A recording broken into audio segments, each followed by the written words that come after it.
아우디는 침묵과 같은 상황에서 할인 판매를 하면서 좀 브랜드를 살려왔었는데 제값 주고 사기 어려운 차라는 이미지가 좀 많이 쌓였고요. 판매 공백 기간이 있었던 브랜드는 시장에서 받아들여지기가 어려운 부분도 있습니다. 2020년대에 이제 아우디라는 브랜드가 어떤 취급이었냐면 거기 조명회사 아니냐, 그룹 자체가 휘청하다 보니까 기술 발전이 좀 더뎌질 수밖에 없는 시간이 있었거든요. 차를 보러 왔어요. 근데 그 차만 있어요. 그 차를 설득을 하지 못하면 판매가 안 되는 겁니다.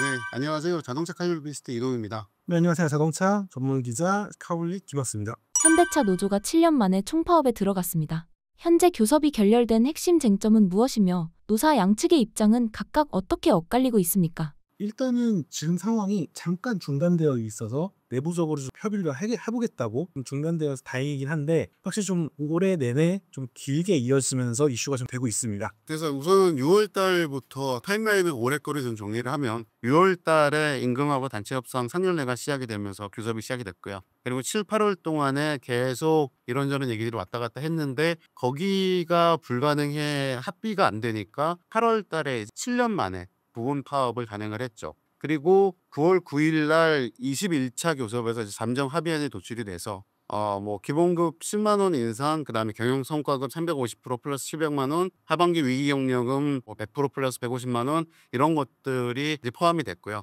그리고 9월 10일 날 일단은 임단협의 잠정 합의가 되면서 마무리가 됐습니다. 그걸 갖고는 이제 세부 사항을 조절을 하고 있는 내용인 거고요. 반면에 이제 기아 쪽이 되려도 현재 진행형으로 되어 있는데 3월 달에 노조 쪽에서 임금 협상에 대한 내용을 확정을 지었고요. 거기는 이제 기본급은 14만 원 정도 인상이 되고 성과급을 영업이익의 30%를 그게 한 3조 정도 됩니다. 그거를 직원들한테 분배를 해달라. 그런 요구도 있었고요. 그다음에 정년 연장 이슈도 있었고 그다음에 주 4일제에 대해서 시행하는 거를 요구를 했었습니다. 그래서 8월 달부터 본격적으로 교섭을 시작을 했는데 9월까지 이제 12차례 교섭을 하고 나서도 9월 11일 날에서도 교섭 결렬을 선언을 하면서 파업권 절차에 돌입을 했습니다. 본격적으로 파업을 시작한 게 아니라 우리가 협상을 이렇게 하다 보니 협상이 결렬이 됐다. 그러니까 노조가 할 수 있는 일을 하겠다. 그래서 파업을 하겠다라는 거를 제안을 해놓고 지금 계속 협상은 진행되고 있는 관계인 거죠. 여기서 가장 핵심은 지난해 현대차 그룹이 사상 최대 순이익을 물렸다라는 점이 될 것 같아요. 노동자들은 우리도 거기에 기여를 했으니까 그거에 대한 정당한 권리, 정당한 이익을 배분해달라라는 것이 골자가 될 것 같고요. 그리고 이제 미래적인 부분에 있어서 정부 정책이라든가 글로벌 비전에 맞춰서 우리도 이제 노동 시간 좀 더 줄여가자라는 부분에서의 좀 대립 같은 게 있는 거죠. 그래서 정년 연장 같은 경우도 요즘 100세 시대 얘기를 하니까 그래서 이거를 연장을 좀 하는데 지금도 사실 그러니까 현대자동차 쪽에서 합의된 내용은 지금도 정년에 플러스 1년에서 2년을 근무를 할 수 있게 돼 있거든요. 물론 이제 임금 피크제라든가 그런 것들이 적용이 되는 상황이긴 합니다만 그리고 주 4일이나 4.5일제가 되면 아마 학교 생각해 보시면 아실 거예요. 학교가 주 5일제가 되면서 사실은 토요일 날 수업을 안 하게 됐잖아요. 그러면 어쨌든 교과 과정이라는 거는 정해져 있는데 거기에서 토요일 날 4시간 수업 시간이 빠지면 주중에 그거를 보충을 해야 되는 상황이 됩니다. 근데 그렇게 되면 주중에 하는 하루에 공부하는 시간을 더 늘릴 수는 없으니 결국은 수업 일수 자체가 늘어날 수밖에 없는 거예요. 그래서 예전에 보다는 지금 방학들이 줄었죠. 방학 기간이 줄었다는 건 수업 일수가 그대로 늘어났다는 얘기가 되거든요. 그러면 마찬가지입니다. 주 4일제, 5일제로 가게 되면 이제 똑같이 근무하면서 받는 급여에 대비해서 어떻게 이거를 조절을 할 것인가가 핵심이 되는 거고요. 그다음에 또 하나는 이 생산성 이슈도 사실은 같이 붙어갑니다. 그러니까 복지가 늘어나고 그런 것들은 다 좋은데 그랬을 때 이 생산 비용에 대한 이슈가 되거든요. 그러면 단가를 어떻게 낮추느냐가 핵심이 되고요.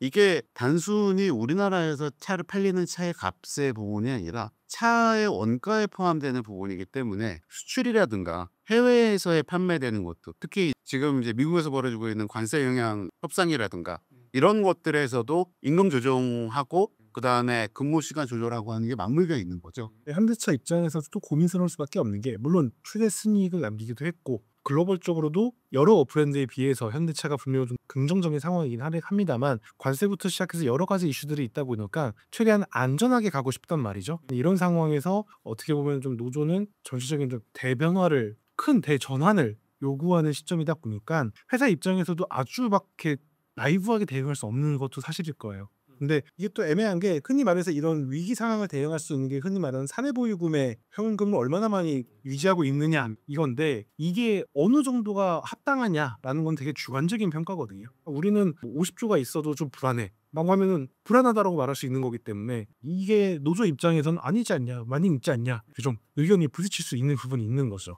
그리고 이제 시장 환경 변화는 어쨌든 전기차가 되면 부품이 줄어듭니다. 또 지금 계속 얘기가 나오고 있는 것들이 자동화라든가 로봇을 이용한 생산 공정이라든가 그런 것들이 많이 늘어나고 있거든요. 올해 제가 이제 독일에 있는 포르쉐 공장을 방문을 한 적이 있었어요. 거기도 자동화가 굉장히 많이 되어 있습니다. 그런데 인원이 줄지는 않아요. 무슨 이야기냐면 로봇이 생산을 하면서 기계적으로 작동을 하고 조여야 되는 것들은 로봇이 하지만 그 로봇을 관리하는 인원으로 이 노동자 원래는 볼트를 직접 조여야 됐던 분들이 교육을 받은 이후에 그 업종으로 전환을 해서 그러니까 직업 전환을 하는 거죠. 업종 전환을 해서 계속 근무를 하게 된다는 거예요. 그러니까 사람이 줄어드는 것보다는 물론 이제 일을 하는 종류가 달라졌기 때문에 사실은 급여의 종류도 달라지는 거거든요. 예를 들어서 볼트를 조이는 단순 노동직을 하셨던 분이 볼트를 조이는 기계를 관리하는 관리자가 된다라고 하면은 이거는 더 다른 얘기가 되는 거예요.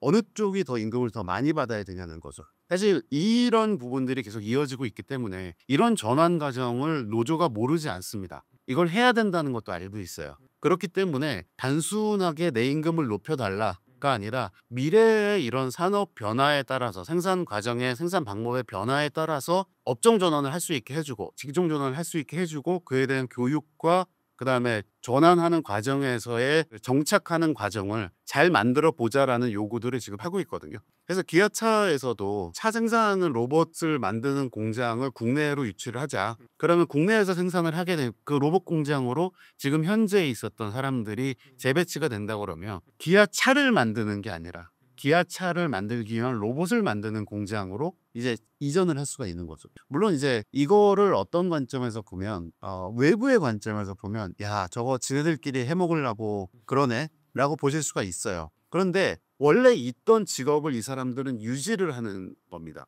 그리고 그런 로봇 것으로 전환을 하게 될 때는 당연히 로봇 공장이 새로 세워지게 되면 거기에 필요한 인원은 또 추가가 되는 부분이 있어요. 그러니까 로봇 공장이 새로 세워져서 10,000명이 필요하다. 그중에 기아차 쪽의 기존 생산 인원에서 몇천 명이 가고 신규 채용을 몇천 명을 한다라는 식으로 가는 거기 때문에 신규 일자리를 잡아먹으면서 이 사람들이 하고 있다. 저거 이기적인 것들이네 라는 포인트는 좀 애매한 거죠. 그러니까 이게 어떻게 보면 그냥 데이터적으로 본다고 한다면 자기들끼리 해먹네라고 할 수 있어요. 그게 이제 어떻게 보면 흔히 말하는 빈카운터의 영역인 건데 회사 입장에서도 안정적이고 지속적인 운영이 필요한 거고 그리고 그들이 노동자들도 노동자들만의 이유가 있고 사회가 있고 가정이 있는데 그런 것들을 그냥 단순히 숫자 싸움으로 하는 거는 굉장히 좀 섣부른 접근이라고 볼 수 있을 것 같습니다.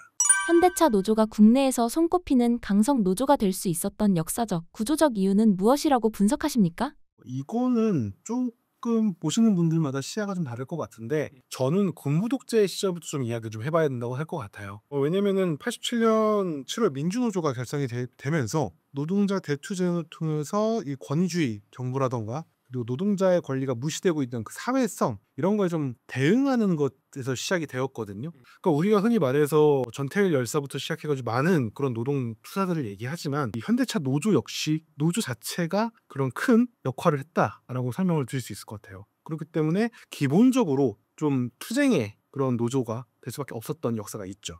그래서 강성 노조라든가 뭐 귀족 노조라든가 이런 얘기들이 있는데 사실 그거 자체가 회사 측에서 혹은 그거와 연계되어 있는 미디어에서 만들어낸 마타도의 프레임이라고 저는 생각했거든요. 귀족 노조라는 거가 도대체 어디에서 나온 말인지가 정말 궁금해요. 굳이 표현하자면 그들이 연봉 많이 받지 않냐? 왜 그 사람들이 노조를 왜 하냐? 이런 식의 주장인 거죠. 일을 열심히 해서 돈을 받는다 혹은 돈을 많이 받으면 모든 게 행복한가 뭐 이런 질문까지 굳이 할 필요는 없겠습니다만 이 강성노조라고 하는 거는 투쟁의 방법이 그거 하나밖에 없기 때문에 그렇습니다. 혹시 그 영화를 보신 적이 있는지 모르겠는데 에놀라 홈즈라는 영화가 있어요. 그거가 빅토리아 시대 때 셜록 홈즈의 여동생이 있다라는 거를 가상으로 해서 만들어진 영화거든요. 근데 그 에놀라홈즈 2편을 보면 영국에서 벌어진 첫 여성 파업 운동, 파업 노동운동에 대한 얘기가 나옵니다. 그거는 사실이에요. 영화지만 사실은 사실적인 거를 갖다가 쓴 거거든요. 근데 그것도 보면 결국은 이슈는 그거예요. 일을 해서 돈을 받는 거는 당연한데 일을 하면서 건강을 해치고 그 건강을 해치는 이유에 대해서 사측이 감추고 회사는 수익을 더 내려고 나쁜 재료를 쓰고 그래서 사람들이 죽어나가고 이거에 대한 반발로서 파업을 하고 요구를 전달시키기 때문에 공장 폐쇄를 시키고 그랬던 거거든요. 그러니까 노동운동이라는 것 자체가 애당초 노동자가 할 수 있는 일이라는 게 그거밖에 없기 때문에 거대한 회사라든가 정부라든가 군사 정권이라든가 이런 데라고 싸울 수 있는 건 그거밖에 없기 때문에 그렇게 가는 거예요. 그래서 강성 노조라고는 하지만 강성 노조가 나온 그 근본적인 원인에는 애당초 나쁜 짓들이 그만큼 컸던 겁니다. 그러니까 실제로 이 노동법 같은 거를 좀 거의를 하다 보면은 여러 가지 투쟁 방법이 있어요. 투쟁 방법이 있는데 가장 확실하고 가장 명료한 게 파업이고 그걸 기반으로 한 분규거든요. 그럼 돌이켜 본다면 최근에 지난 정권에서 의료 파업이 굉장히 있었죠. 근데 의료 파업이 단순히 그들이 배불러서 파업했던 게 아니에요. 실제로 필드에서 그런 응급의학과라든가 이런 사람들이 없어서 쓰러져 나가는 있으니 이러다 우리 죽겠으니까 못하겠습니다라고 파업을 했던 거거든요. 그런데 왜 그들은 강성노조가 아닌 거죠? 이런 식의 표현인 거예요. 물론 그 의사들의 선택이 잘못했다라고 얘기하는 거 아니에요. 이거는. 다만 왜 그러니까 그런 노동자들은 늘 약자여야 되냐라는 식으로 표현되고 있다라는 거죠. 그런 거. 물론 이제 최근에 여러 주장들이라든가 협상이라든가 이런 부분에서 너무 과도한 요건 아니냐라고 볼 수 있는 게 있지 그거랑 강성노조랑은 좀 분리를 해서 봐야 되는 영역이라고 생각이 들어요. 그래서 항상 노조가 어떤 요구를 하고 할 때 지나친 거다. 그다음에 이렇게 하면은 미래 투자를 저해한다. 위기 상황인데 경영에 도움이 안 된다. 이런 얘기들을 회사 측에서는 얘기하거든요.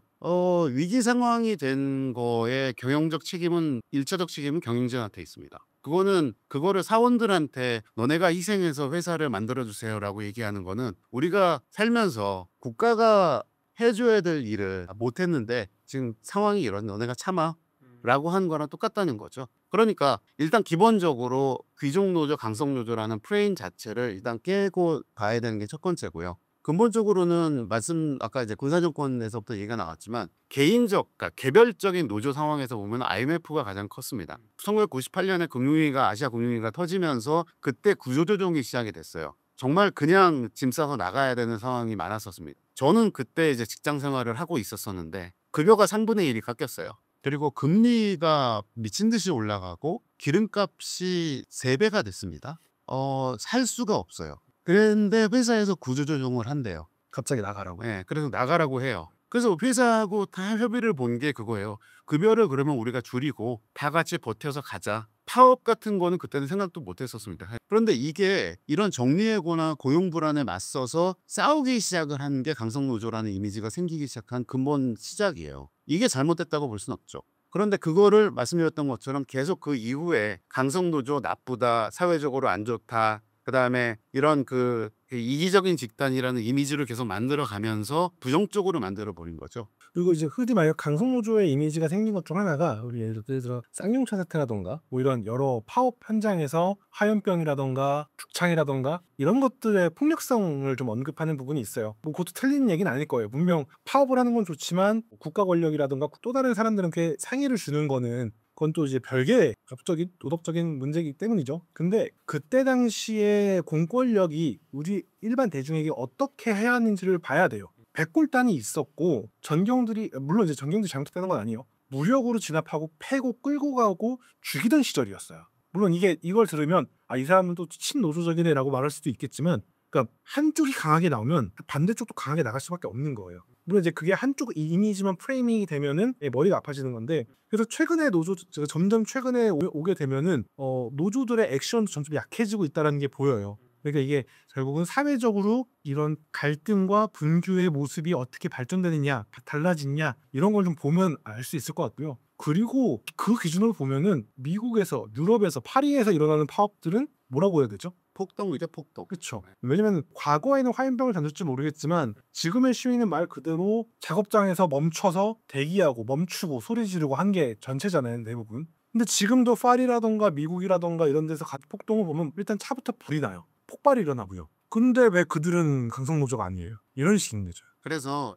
저는 계속 이제 프레임 이야기를 하고 있는데 파업과 투쟁을 한다는 것 자체가 사회적 손실을 일으킨다라는 프레임이 가장 많이 먹혔었어요. 파업을 하면 당연히 2차, 3차 협력사에는 물건 납품을 못하니까 피해가 가죠. 불편합니다. 그리고 지역 경제에 손실이 되니까 현대차 노조가 파업을 하면 사회 전체가 피해를 본다. 은식의 프레임을 만들어 버린 거예요. 그런데 파업이라고 하는 거가 아까 말씀드린 것처럼 노동자가 할 수 있는 가장 최후의 수단이 협상이 깨졌을 때 하는 거기 때문에 그거를 하게 되면 당연히 누군가는 불편합니다. 차를 주문하신 분은 생산을 못해서 나올 수밖에 없고요. 못하니까 기다려야 되고요.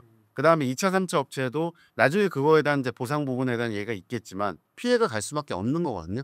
근데 그럼에도 불구하고 관철시켜야 될 부분들이 있는 거예요.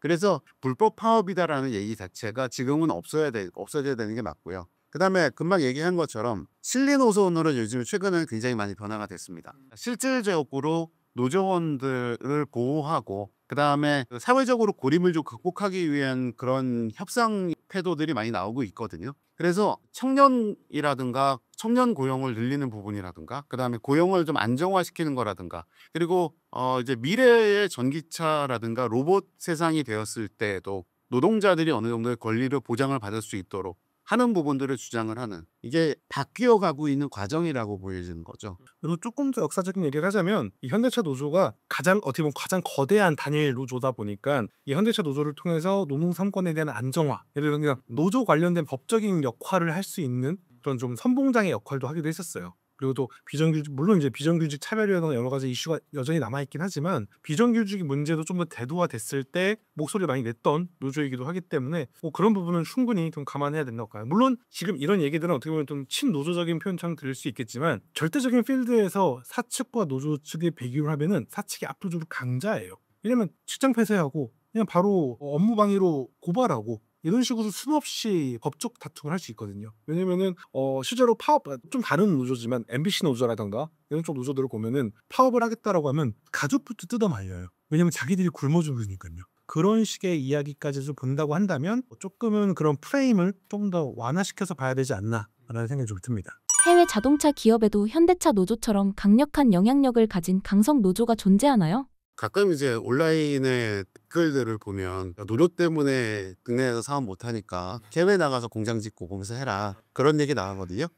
정말 몰라서 그러는 얘기라고 생각을 해요. 요즘에는 동남아시아에 가도 노조가 다 조직이 돼 있고요. 그쪽은 국가에서 훨씬 더 강력하게 제재를 합니다. 자동차의 선진국 를 이었던 혹은 뭐 저희가 지난 방송에서 얘기를 한번 했었습니다. 어쨌든 자동차와 관련해서 역사가 오래된 미국 같은 경우는 2023년에 전미 자동차 노조 UAW의 파업이 굉장히 커다란 이슈가 됐었습니다. 그때 정말 자동차 역사 처음으로 UAW 역사 처음으로 세 기업 GM, 포드, 스텔란티스의 빅3의 노조들이 다 합쳐갖고 한꺼번에 일괄 파업을 했었어요. 그래서 이게 15만 명의 조합원인데 그 중에서 4만 명 정도가 순차적으로 계속 참여를 하면서 생산을 그때는 거의 4개월 가까이 못했죠. 그렇죠. 네. 그래서 이때 요구한 사람들이 그거였어요. 임금 당장 20% 올려라. 너네 그 코로나 시기 기간 동안에 수익 엄청나게 난 건 알고 있고 그 기간 동안에 회사 어렵다고 우리 그렇게 손해보게 했는데 그거 아니니까 임금 당장 20% 올려라.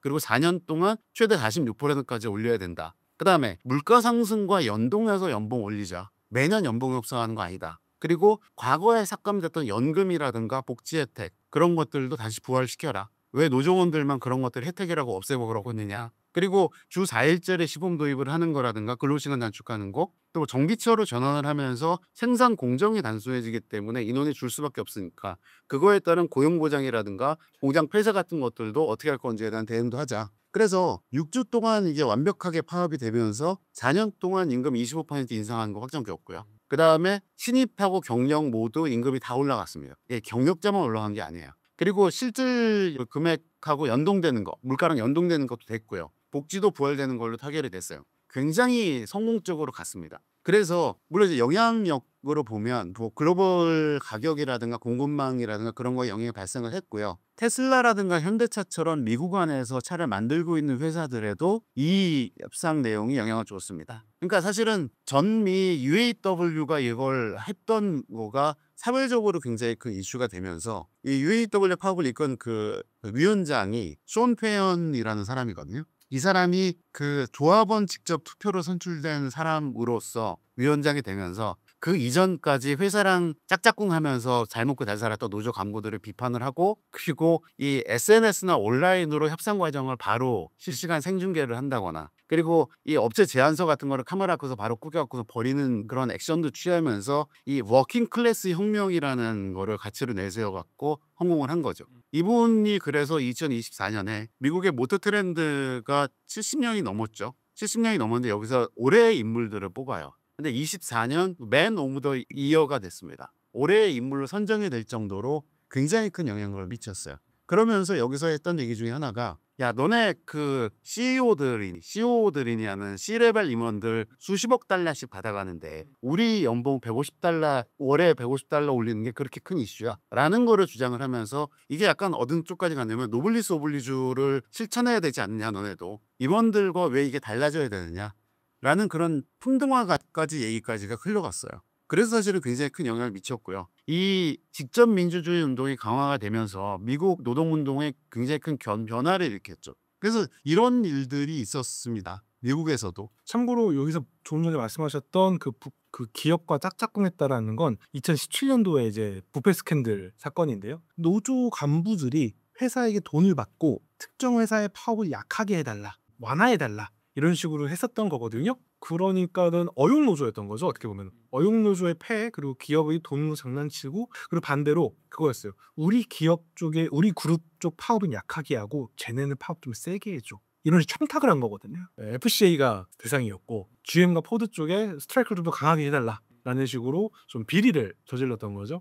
그래서 이런 것들이 노조 내부에서도 굉장히 큰 문제가 됐었고, 아무래도 그 조합원들 입장에서도 굉장히 분노할 일이었거든요. 그런 좀 비슷한, 어떻게 보면 좀 비슷한 사례라고 볼 수 있는 거죠. 그래서 당연히 유럽도 마찬가지입니다. 독일도 지금 뭐 제조업이 망가지고 있네, 뭐가 어쩌네, 그런 얘기들을 하잖아요. 그 과정에서도 35시간제를 하자, 일주일에 35시간을 하자, 지금 주 40시간인데 그걸 줄이자, 그리고 뭐 7% 정도 임금 인상을 하자, 그 다음에 자동화라든가 디지털화 대응에 대한 것도 하자. 사실은 이게 단순히 우리나라의 지금 현재 현대차 노조가 주장하고 있는 것뿐만이 아니라 전 세계에서 벌어지고 있는 일들이에요. 그래서 우리나라 노조가 강성이냐? 저는 아니라고 봅니다. 물론 몇 년 전에는 그랬어요. 10년 전만 해도 그랬다라고 얘기할 수 있습니다. 그러니까 그런 하계적 성격이 있었다. 그런데 그때 당시에 쌍용차 이슈라든가, 그 다음에 현대차 내부에서도 구조조정의 이슈라든가 그런 것들 때문에 강하게 갔었던 거지,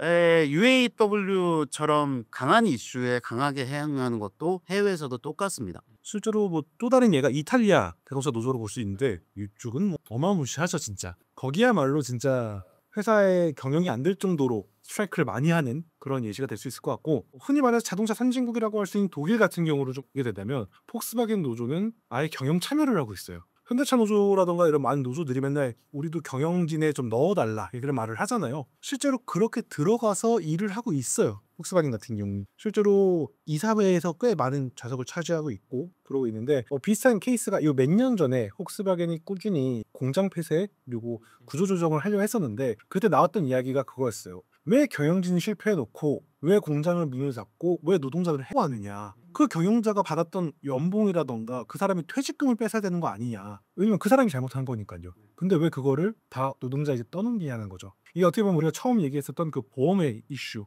보험의 수익률을 높이기 위해서 가입자에게 그런 부담을 주겠다라는 그런 정책과 마찬가지였던 거거든요.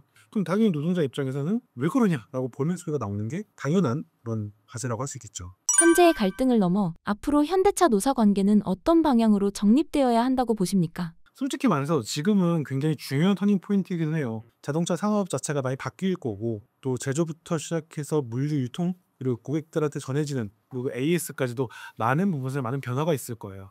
근데 기업 입장에서도 이미 수십 년 동안 숙련되어 있던 자사의 직원들을 함부로 내치거나 그 사람들을 배제하는 건 쉽지 않아요. 그렇기 때문에 단순히 우리 며칠부터 며칠까지 협의를 해봅시다라고 짧게 얘기할 게 아니라 아예 좀 더 길게 가져가는 롱텀적인 그런 소통이 되게 필요하다고 보고요. 그리고 그런 현대 노조가 그렇다는 건 아니고 그런 우리 UAW도 같이 봐왔던 그런 어용노조 이슈라던가 그런 식으로 좀 내부에서 균형을 일으킨다거나 싸움을 유발하는 그런 행위들을 좀 배제하면서 정말 순수하게 테이블과 테이블에서 헤드 투 헤드로 만나는 그런 좀 진솔한 과정을 만드는 게 가장 중요하다고 봐요.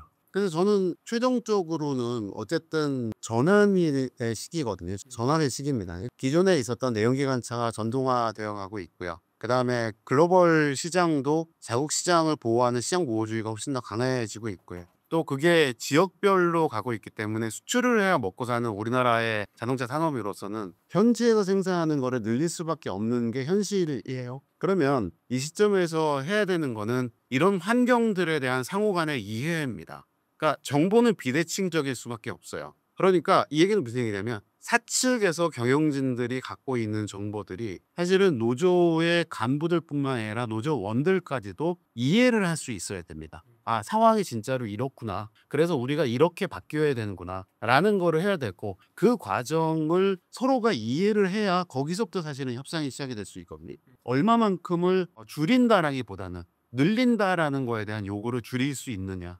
혹은 서로가 서로에게 납득할 만한 방법들을 제안을 할 수 있느냐는 거는 어떤 그 정보가 평준화되어 있을 때 가능하다고 봐요. 그래서 그런 기회들이 더 많이 늘어났으면 좋겠다는 생각이 들고요. 그다음에 이제 노조 쪽에다가 얘기하고 싶은 이건 주로 이제 사측에서 주로 해줘야 되는 얘기죠. 노조 측에 더 하고 싶은 얘기는 아마 지금 근데 최근에 1, 2년 사이의 협상 과정이라든가 나오는 얘기들을 들어보면 굉장히 이해를 하려고 노력도 하고 계시고 그래서 요구의 방향이 미래의 차를 생산하는 거에 전환하는 거를 어떻게 할 것이고 우리의 역할은 무엇이냐라는 거를 훨씬 더 정확하게 요구를 하고 있다고 생각을 해요. 근데 이게 자리를 잘 잡을 필요가 있다고 생각을 합니다. 특히 이제 미국하고 협상 과정에서 바로 며칠 전에 난리가 났었죠. 네, 공장 쳐들어가서 다 잡아내고 지금 아마 저희가 녹화하고 있는 이 시간대 정도 되면은 비행기가 도착을 했을 것 같은데 네. 이게 미국 가서 그렇게 하는 거를 한국 사람들이 가서 할 수밖에 없는 이유가 있어요. 공장에서 기계를 집어넣고 그 기계가 돌아가는 거에 맞춰서 물건을 생산하는 거가 그냥 가리킨다고 어느 순간에 뚝 하고 되지 않습니다. 흔히 말하는 대로 숙련공이라는 될 때까지가 시간이 필요해요. 그러면 초반에 그거 생산을 하기 전까지 기계를 공장을 만들고 공장을 건설하는 과정에서도 그 기계들을 세팅하는 노하우를 갖고 있는 사람들이 가서 할 수밖에 없는 거거든요. 그러면 이 과정까지는 우리나라 사람들이 할 수 있는 역할이 되게 많은 거예요. 그러면 이런 부분에서 노조도 요구할 부분이 있고 해야 할 역할들이 있는 겁니다. 그러니까 무조건 지금까지 내가 해왔던 일만 하고 난 여기서 더 바뀌지 않을 거야. 대신 돈만 더 줘. 물가 올라갔으니까 돈 더 줘. 라는 요구를 하는 거는 변화되는 사회에서 뒤처지는 일인 거고요. 변화되고 있는 상황을 이해를 하고 그거에 맞춰서 본인들도 스스로 바뀔 수 있는 그런 마인드를 좀 가져주셨으면 그게 좀 좋지 않나 싶습니다. 그렇게 말해서 지속 가능성도 필요하다는 거죠, 노조 역시. 가성비의 대명사인 경차가 이제는 단종을 걱정하는 처지가 됐습니다. 경차 시장이 위축되는 이유는 무엇이라고 생각하시나요? 먼저 간단하게 좀 살펴보자면 절대적인 가격이 많이 올랐어요. 가격이 올라가면서 경차의 이 뜻, 가벼울 경자가 구매하기도 마음이 좀 가볍고 차량을 운영하기도 마음이 가볍고 또 유지함에도 좀 지갑이 좀 가벼워야 되는데 부담이 점점 이런 것들이 사라지고 또 부담이 커지고 또 절대적인 표시 가격이 올라가다 보니까 소비자 입장에서는 가성비가 좋을지 모르겠지만 가심비가 떨어지는 영역이 돼버린 거예요. 그런 부분이 있었고 그리고 국내 자동차 시장이 다른 나라보다 자기 자본금을 가장 적게 가져가면서 차량을 구매를 할 수 있는 아주 좋은 금융 프로그램이 많다 보니까 내가 굳이 합리적이고 이런 효율적인 고민을 해가지고 경차를 사는 것보다 월 한 5만 원, 10만 원 더 내고 또 W급 살 수 있는 거 아니야? 라는 식으로 생각을 하면서 점점 더 이제 경차에 대한 매력이라던가 선호도가 좀 떨어지고 있다고 좀 볼 수 있을 것 같아요. 네, 그래서 경차라는 것 자체가 법적으로 기준이 딱 정해져 있거든요. 1000cc고요, 배기량이. 그리고 전기차 같은 경우도 모터 출력이 이제 그 정도 선이어야 되는 겁니다. 그 다음에 길이 너비 높이가 3.6m, 1.6m, 2.0m 이내여야 돼요. 이게 법적 기준입니다. 이걸 벗어나는 순간 경차에서 받을 수 있는 혜택, 그러니까 뭐 취득세 감면이라든가, 그다음에 공채 면제라든가, 개별 소비세라든가 교육세 같은 거 면제되는 것들, 이런 것들을 다 못 받게 되는 거죠. 경차 시장 자체는 저희 우리나라가 한 180만 대 정도가 차가 팔리거든요. 160만 대에서 170만 대 왔다 갔다 하는 수준 정도로 팔려요. 수입차를 포함해서도요.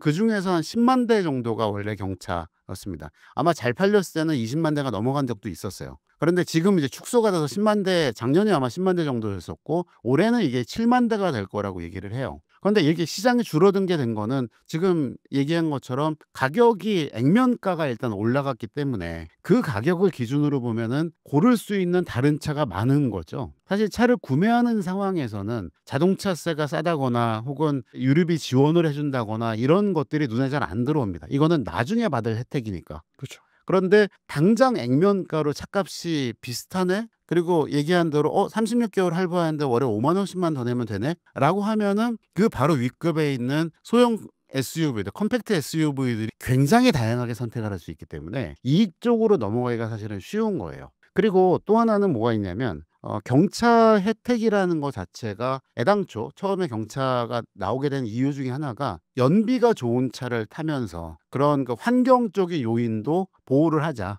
그런 거였습니다. 그러니까 가벼울 경차를 썼다고 얘기를 하는 것처럼 가볍고 차가 날렵하면 그러면 출력이 낮은 차를 갖고선도 충분히 잘 달릴 수 있고 그러면서 연비는 더 잘 나오게 할 수 있거든요. 제가 지금 현재 갖고 있는 차가 티코가 있습니다. 96년식이고요. 제가 자동차 생활에 입사할 때 탔던 차하고 같은 연식의 같은 컬러의 같은 옵션인 거를 한 2017년에 사서 다시 복원해 갖고 지금 갖고 있어요. 근데 그 차를 지금 타보면 옵션이랄 게 없습니다. 물론 그때 당시에 걔 풀옵션을 샀어요.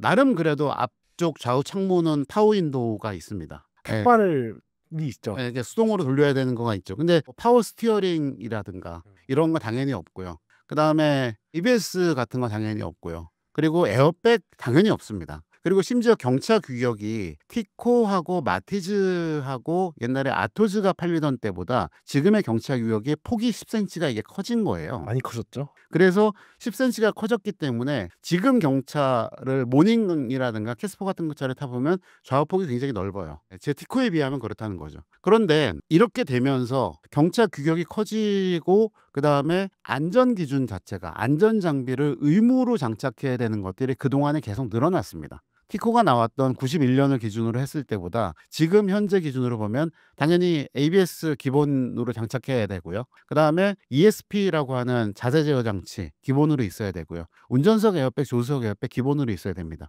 그 다음에 충돌 안전과 관련해서 보행자 안전 할 수 있도록 전방에 빔이라든가 이런 것도 당연히 기본으로 다 있어야 돼요. 이런 장비들이 추가가 되면 당연히 무게가 늘어나고 차가 커지고 비싸지겠죠. 그러니까 차값이 비싸진 게 단순히 물가가 올라서뿐만이 아니라 안전장비들이라든가 그다음에 편의장비들이 추가가 된 것들이 원인이 되기도 하고요. 또 시장의 요구도 그런 게 있어요. 테일램프가 LED가 아니다고 하면은 차 취급도 안 하죠. 그렇죠. 그러다 보니까 그런 장비들을 경차에도 넣어야 되는 거예요. 물론 이제 그런 분들도 계세요. 소형차지만 차는 작지만 고급 옵션들을 넣어서 나는 그 가격을 충분히 사서 타고 있을 테니 정말로 운전하기 편하고 주차하기 편하고 그런 차들을 타고 싶다라는 분들도 계시긴 하죠.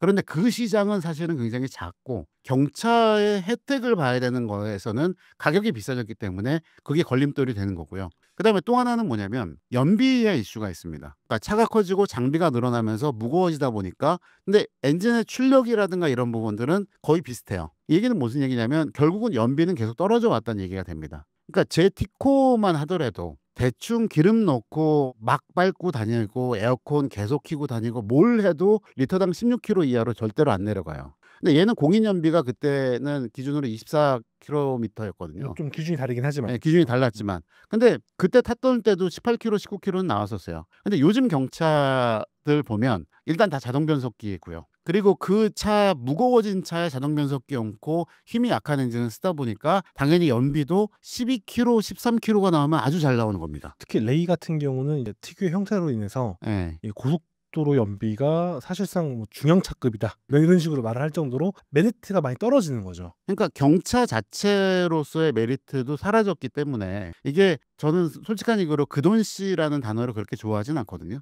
왜냐하면 그돈씨라는 것만큼 사람들의 선택권을 제약하는 단어가 없어요. 가성비만 따지면 살 차는 몇 개 안 됩니다. 그렇죠. 그런데 사람들이 차를 사는 동기나 목적이나 선호하는 사양들은 디자인이 될 수도 있고요. 브랜드가 될 수도 있고요. 그다음에 뭐 실내 수납 공간이 될 수도 있고 여러 가지 조건이 있는데 가성비만 보고서 밸류라는 거 한 가지만 가치만 보고선 차를 판단하는 거는 굉장히 좀 편협한 생각이다라고 생각을 해요. 그래서 이 그돈씨라는 거를 제외하고 나면 경차는 아직까지는 매력이 있지만 사실 자동차 회사의 책임도 여기서 거론하지 않을 수가 없죠. 이게 무슨 얘기냐면은 사실은 경차보다 조금만 더 큰 차를 만들고 엔진을 바꾸게 되면은 더 많은 수익을 얻을 수가 있어요. 특히 소형차가 아닌 소형 해치백이 아닌 이 소형 SUV로 만들게 되면은 아주 더 큰 가격을 붙여서 팔 수가 있죠. 간단한 예로 메뉴를 좀 볼 수가 있는데 메뉴가 어떻게 보면은 경차에서 크게 벗어나지 않은 차거든요.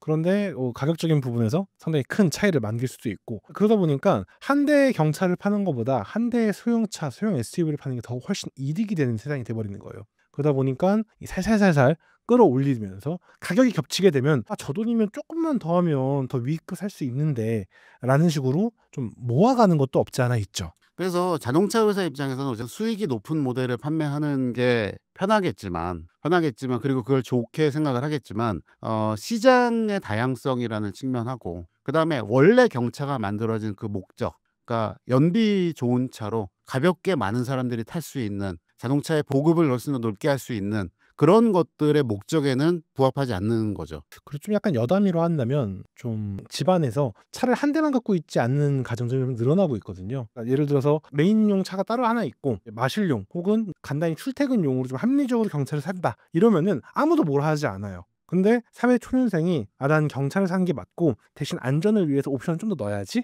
이렇게 해서 그 사람 치고는 굉장히 기특하고 고민을 해서 샀는데 자기는 되게 기분 좋게 출근을 했는데 주변에서 야 그 돈이면 이거 사고 저거 사고 하면서 내가 사고 싶은 차가 아니라 남이 사고 싶은 차를 만들게 해버리는 거예요 사회가. 이런 거는 좀 굉장히 큰 문제라고 좀 할 수 있을 것 같아요. 그래서 이런 소형 SUV들이 선택의 폭이 굉장히 넓다라는 것도 있고요. 그리고 국내 기준으로 보면은 지금 현재 경차라고 팔리는 애들이 모닌, 캐스퍼, 레이 세 종입니다. 스파크가 단종이 되면서 사라졌고요. 그러다 보니까 선택의 폭이 적은 것도 있어요. 고를 수 있는 게 그건데 레이는 아주 특수한 톨보이 타입이죠. 일반적이지가 않아요. 모닝이 그나마 좀 해치백의 전통적인 거죠. 캐스퍼는 SUV인데 엄청나게 오래 기다려야 된대요. 그러니까 차를 사고 싶어도 사실은 못 사는 상황이 됐어요. 경차 시장이 줄어든 거는 단순히 차 자체의 매력이 떨어졌다기보다는 이렇게 여러 가지 복합적인 요인들 그리고 혜택 부분에서도 줄어든 것도 사실은 있습니다. 금방 얘기한 대로 사회초년생의 입장에서 저도 사실은 사회초년생일 때 경차를 산 거였거든요. 그런데 사회초년생 입장에서 경차를 사게 되면 그 한 대만 있을 때는 혜택이 커요. 예를 들어서 차를 한 대만 했을 때는 취득세 감면도 다 해줍니다. 75만 원까지 해줘요. 그런데 차가 내가 한 대가 있는 상태에서 세컨카로 산다? 그 혜택 사라집니다. 그리고 또 하나는 유류세 환급 같은 경우도 1년에 20만 원 정도 환급받는 경우도 그것도 제 명의로 된 차가 경차 하나만 있을 때만 가능해요. 그러니까 사실은 경차를 늘려야 된다라는 거에 당위성이 예전만큼 되지가 않았고요. 또 연비를 좋은 차를 타면서 연비 좋은 차를 타고 그다음에 경차는 작잖아요. 그럼 이 작은 차는 도로를 차지하는 면적도 작습니다. 그러니까 대형차 2대가 서 있을 공간에 3대가 서 있을 수 있다는 얘기는 교통 정체도 줄일 수가 있어요. 주차 부분에서의 부담도 줄일 수 있고. 네, 주차 공간도 더 넓게 쓸 수 있고 사실 혜택이라고는 장점이 굉장히 많은 거죠. 그런데 이 장점 부분을 뭘로 대치를 하고 있냐면 기왕에 연비 좋은 차라고 생각을 했는데 실제로 경차 연비가 그렇게 좋지 않으니 차라리 이럴 바에는 전기차 쪽으로 밀어주는 게 배출가스 총량을 줄이는 데는 더 도움이 되지 않느냐라는 식으로 간 거죠.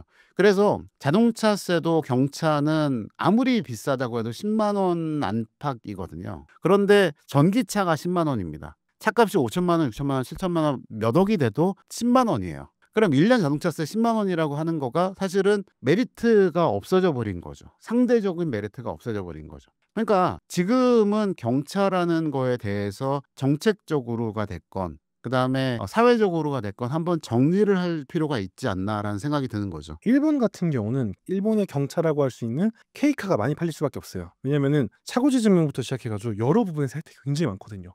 그러니까 다른 차를 사려면 굉장히 좀 머리 아프고 준비할 것도 많고 이렇지만 K카 경차를 사게 되면은 너무나 편하게 그 차를 구매할 수 있고 가격적인 부분, 뭐 세금적인 부분 이런 부분에서 또 혜택이 있으니 당연히 그걸로 흘러가는 거죠. 그리고 다양한 스택지가 있다는 것도 있죠. 그리고 하나는 일본은 우리나라하고 비슷하면서도 다른 자동차 문화가 차를 용도에 따라서 정확하게 나눠서 씁니다. 우리 같은 경우에는 경차를 내 차로 샀어요. 그 차 갖고선 부산도 가고 여행도 가고 전국 일주도 가고 다 합니다. 그리고 고속도로도 타고 다 타요. 일본은 경차는 그야말로 시내와 마실과 주변용이에요. 그럼 그 경차를 타시는 분들이 장거리를 갈 때는 어떻게 하느냐?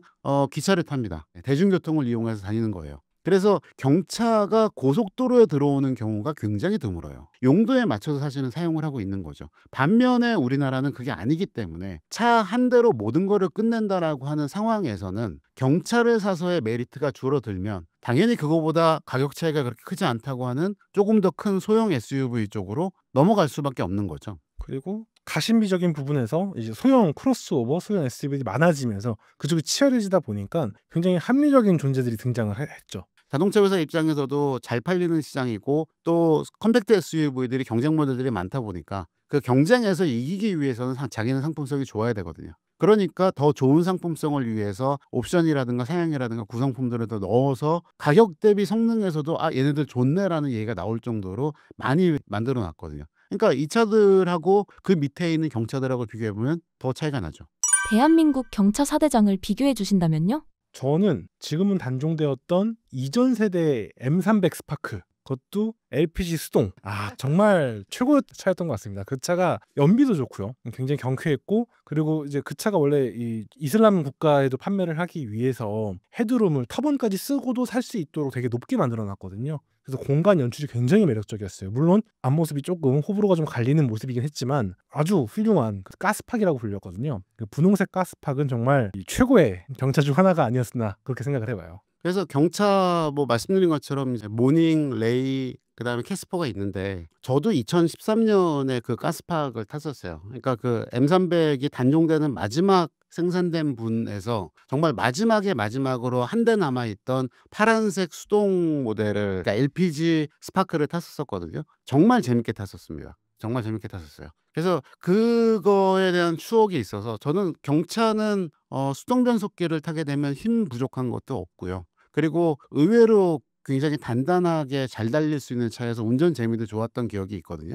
그런데 뭐 어쨌든 그건 이제 중고차로 남아 있고 레어한 모델이다 보니 구하기 어렵다라는 거를 제외하고 나면 지금 남아 있는 세대는 아예 다른 차들입니다. 그러니까 모닝은 해치백, 전통 해치백에 가깝고요. 그다음에 캐스퍼는 어쨌든 SUV의 형태를 갖고 있고요. 그다음에 톨보이 형태인 레이가 있고요. 이 세 모델은 용도에 따라서 구매를 할 수밖에 없는 차들이에요. 그러니까 뭐가 베스트다라고 얘기하기가 사실은 애매하고요. 내가 원하는 스타일이 어떤 거냐에 따라서 그냥 고르시면 될 거예요. 이 포인트에서 한 가지 얘기하고 싶은 거는, 물론 경차들은 가격 상한이라는, 그러니까 상품 기획의 입장에서 보면 가격 상한이 명확한 차들입니다. 이거 이상 올라가면 안 돼요. 안 돼. 근데 그 기준 아래에서 가격을 묶어놓고 운영을 하기 위해서 지금 파워트레인들이 되게 옛날 파워트레인들을 갖다 쓰는 것들이 많아요. 예를 들어 자동 변속기를 쓴다거나 자연흡기 엔진만 사용을 한다거나 하이브리드라든가 전기 모터의 도움을 받는 것들이 없어진다거나, 그래서 이렇게 되게 안 되기 때문에 굉장히 옛날스러운 차들의 메커니즘을 갖고 있는 거거든요.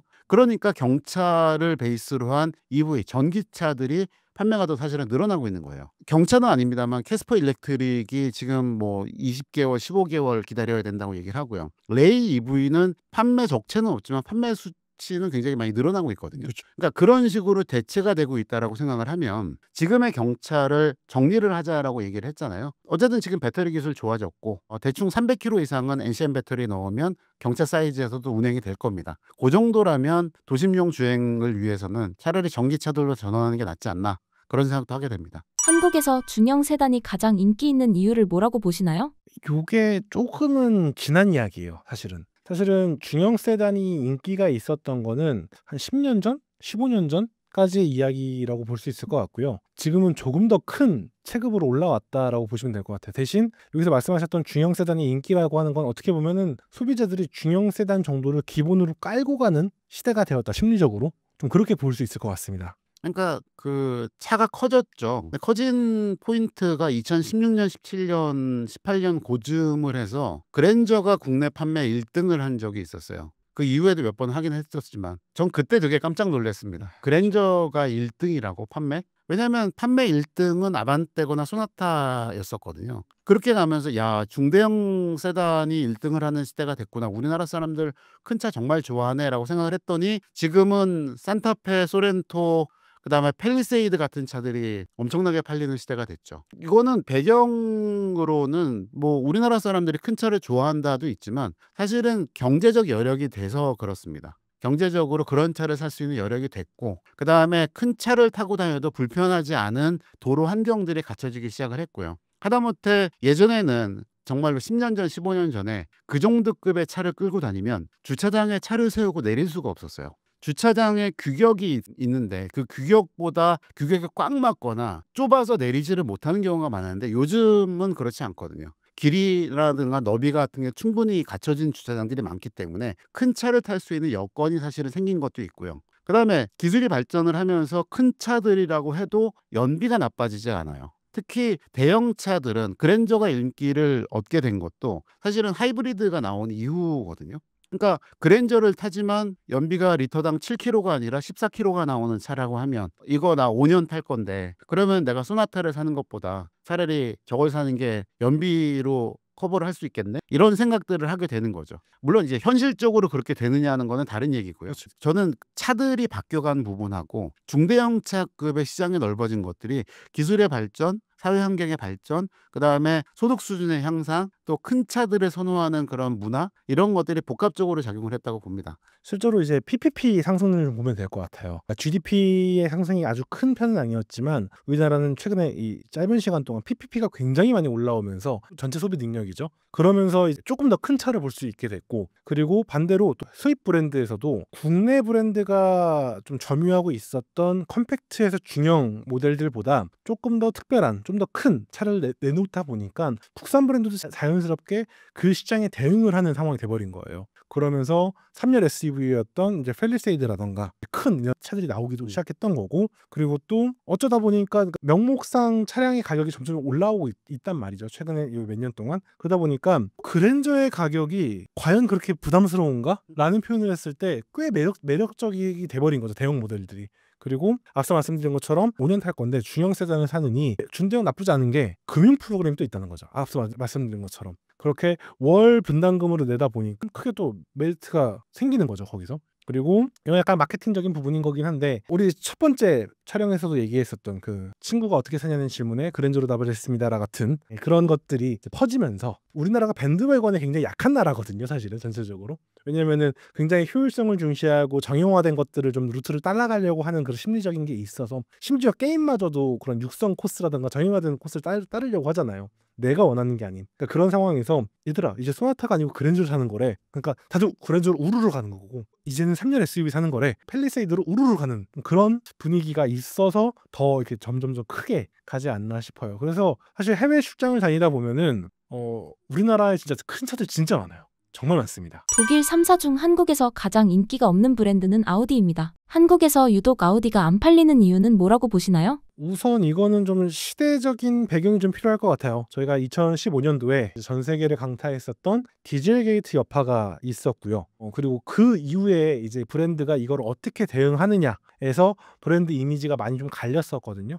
그런 상황에서 아우디는 말 그대로 거의 침묵과 같은 상황에서 좀 할인 판매를 하면서 좀 브랜드를 살려왔었는데, 그 할인 판매로 인해서 제값 주고 사기 어려운 차라는 이미지가 좀 많이 쌓였고요. 그거는 결국은 브랜드에 대한 고객 로열티가 좀 많이 떨어지는 그런 선택지가 되겠고, 또 TFSI 엔진이 있긴 하지만 어쨌든 한동안 계속 TDI 모델을 팔았기 때문에 그 머릿속에서 디젤은 이제 사는 거 아니야 라고 했을 때 좀 배척되는 그런 역할도 있었죠. 일단 이거는 표면적인 그런 이미지라고 좀 설명을 드릴 수 있을 것 같아요. 판매량 기준으로 보게 되면 국내 시장만을 놓고 볼 때 작년보다 올해 판매가 늘어나고 있는 거는 맞습니다. 그래서 2023년에 일단 8,495대가 팔렸고요. 그리고 2024년이 돼서 9,700대로 늘어났습니다. 14%가 늘어났고요. 올해는 8월까지를 보면 2024년 동기간 내에 5,500대가 팔렸는데 8월까지 7,400대가 팔렸어요. 그래서 34%가 늘었습니다. 그러니까 판매가 회복되고 있는 과정인 거죠. 지금 얘기했던 것처럼 디젤게이트 2015년에 있었고 국내에서도 판매 정지가 들어갔던 게 2016년, 17년이었었고요.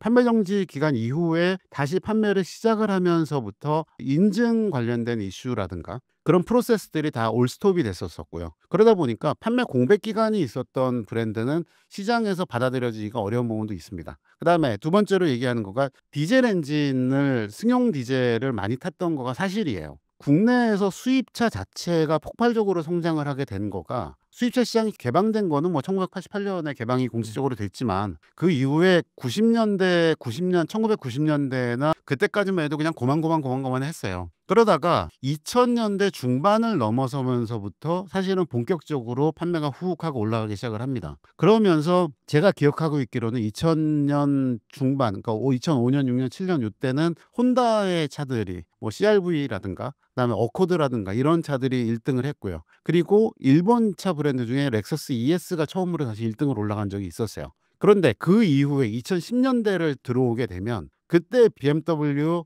그다음에 폭스바겐을 비롯해서 디젤 엔진 열풍으로 그네들이 끌고 들어옵니다. 그래서 특히 그거를 주도했던 게 2013년에 런칭했을 거예요. 520D입니다. 520D가 그 이전에 팔렸던 차들은 8천만 원 가까운 상태였었고요. 그 차를 6천만 원대로 가격을 끌어내리면서 거기에 BMW 파이낸셜이라고 하는 금융회사가 들어붙어서 유에리스라든가 유에할부라든가 그런 것들을 붙여갖고 미친 듯이 팔아내기 시작을 했어요. 그러면서 사실은 수입차 안에서 왜냐하면 국산 승용 디젤은 그때까지만 해도 독일 브랜드들의 디젤 차를 따라갈 수가 없었거든요. 그렇죠. 승용차의 세단의 디젤이라는 거는 상상도 못하던 거였었고요. 그냥 디젤, 아 그래 SUV에는 디젤이지 이런 상황이었었는데 승용차에 디젤을 얹고 연비가 20km가 나온대. 우와 대단한데? 예전에 탔던 국산 디젤 차들하고 비교해서는 소음 진동도 괜찮은데? 라는 생각들을 하게 되면서 디젤 차가 수입차 시장 자체를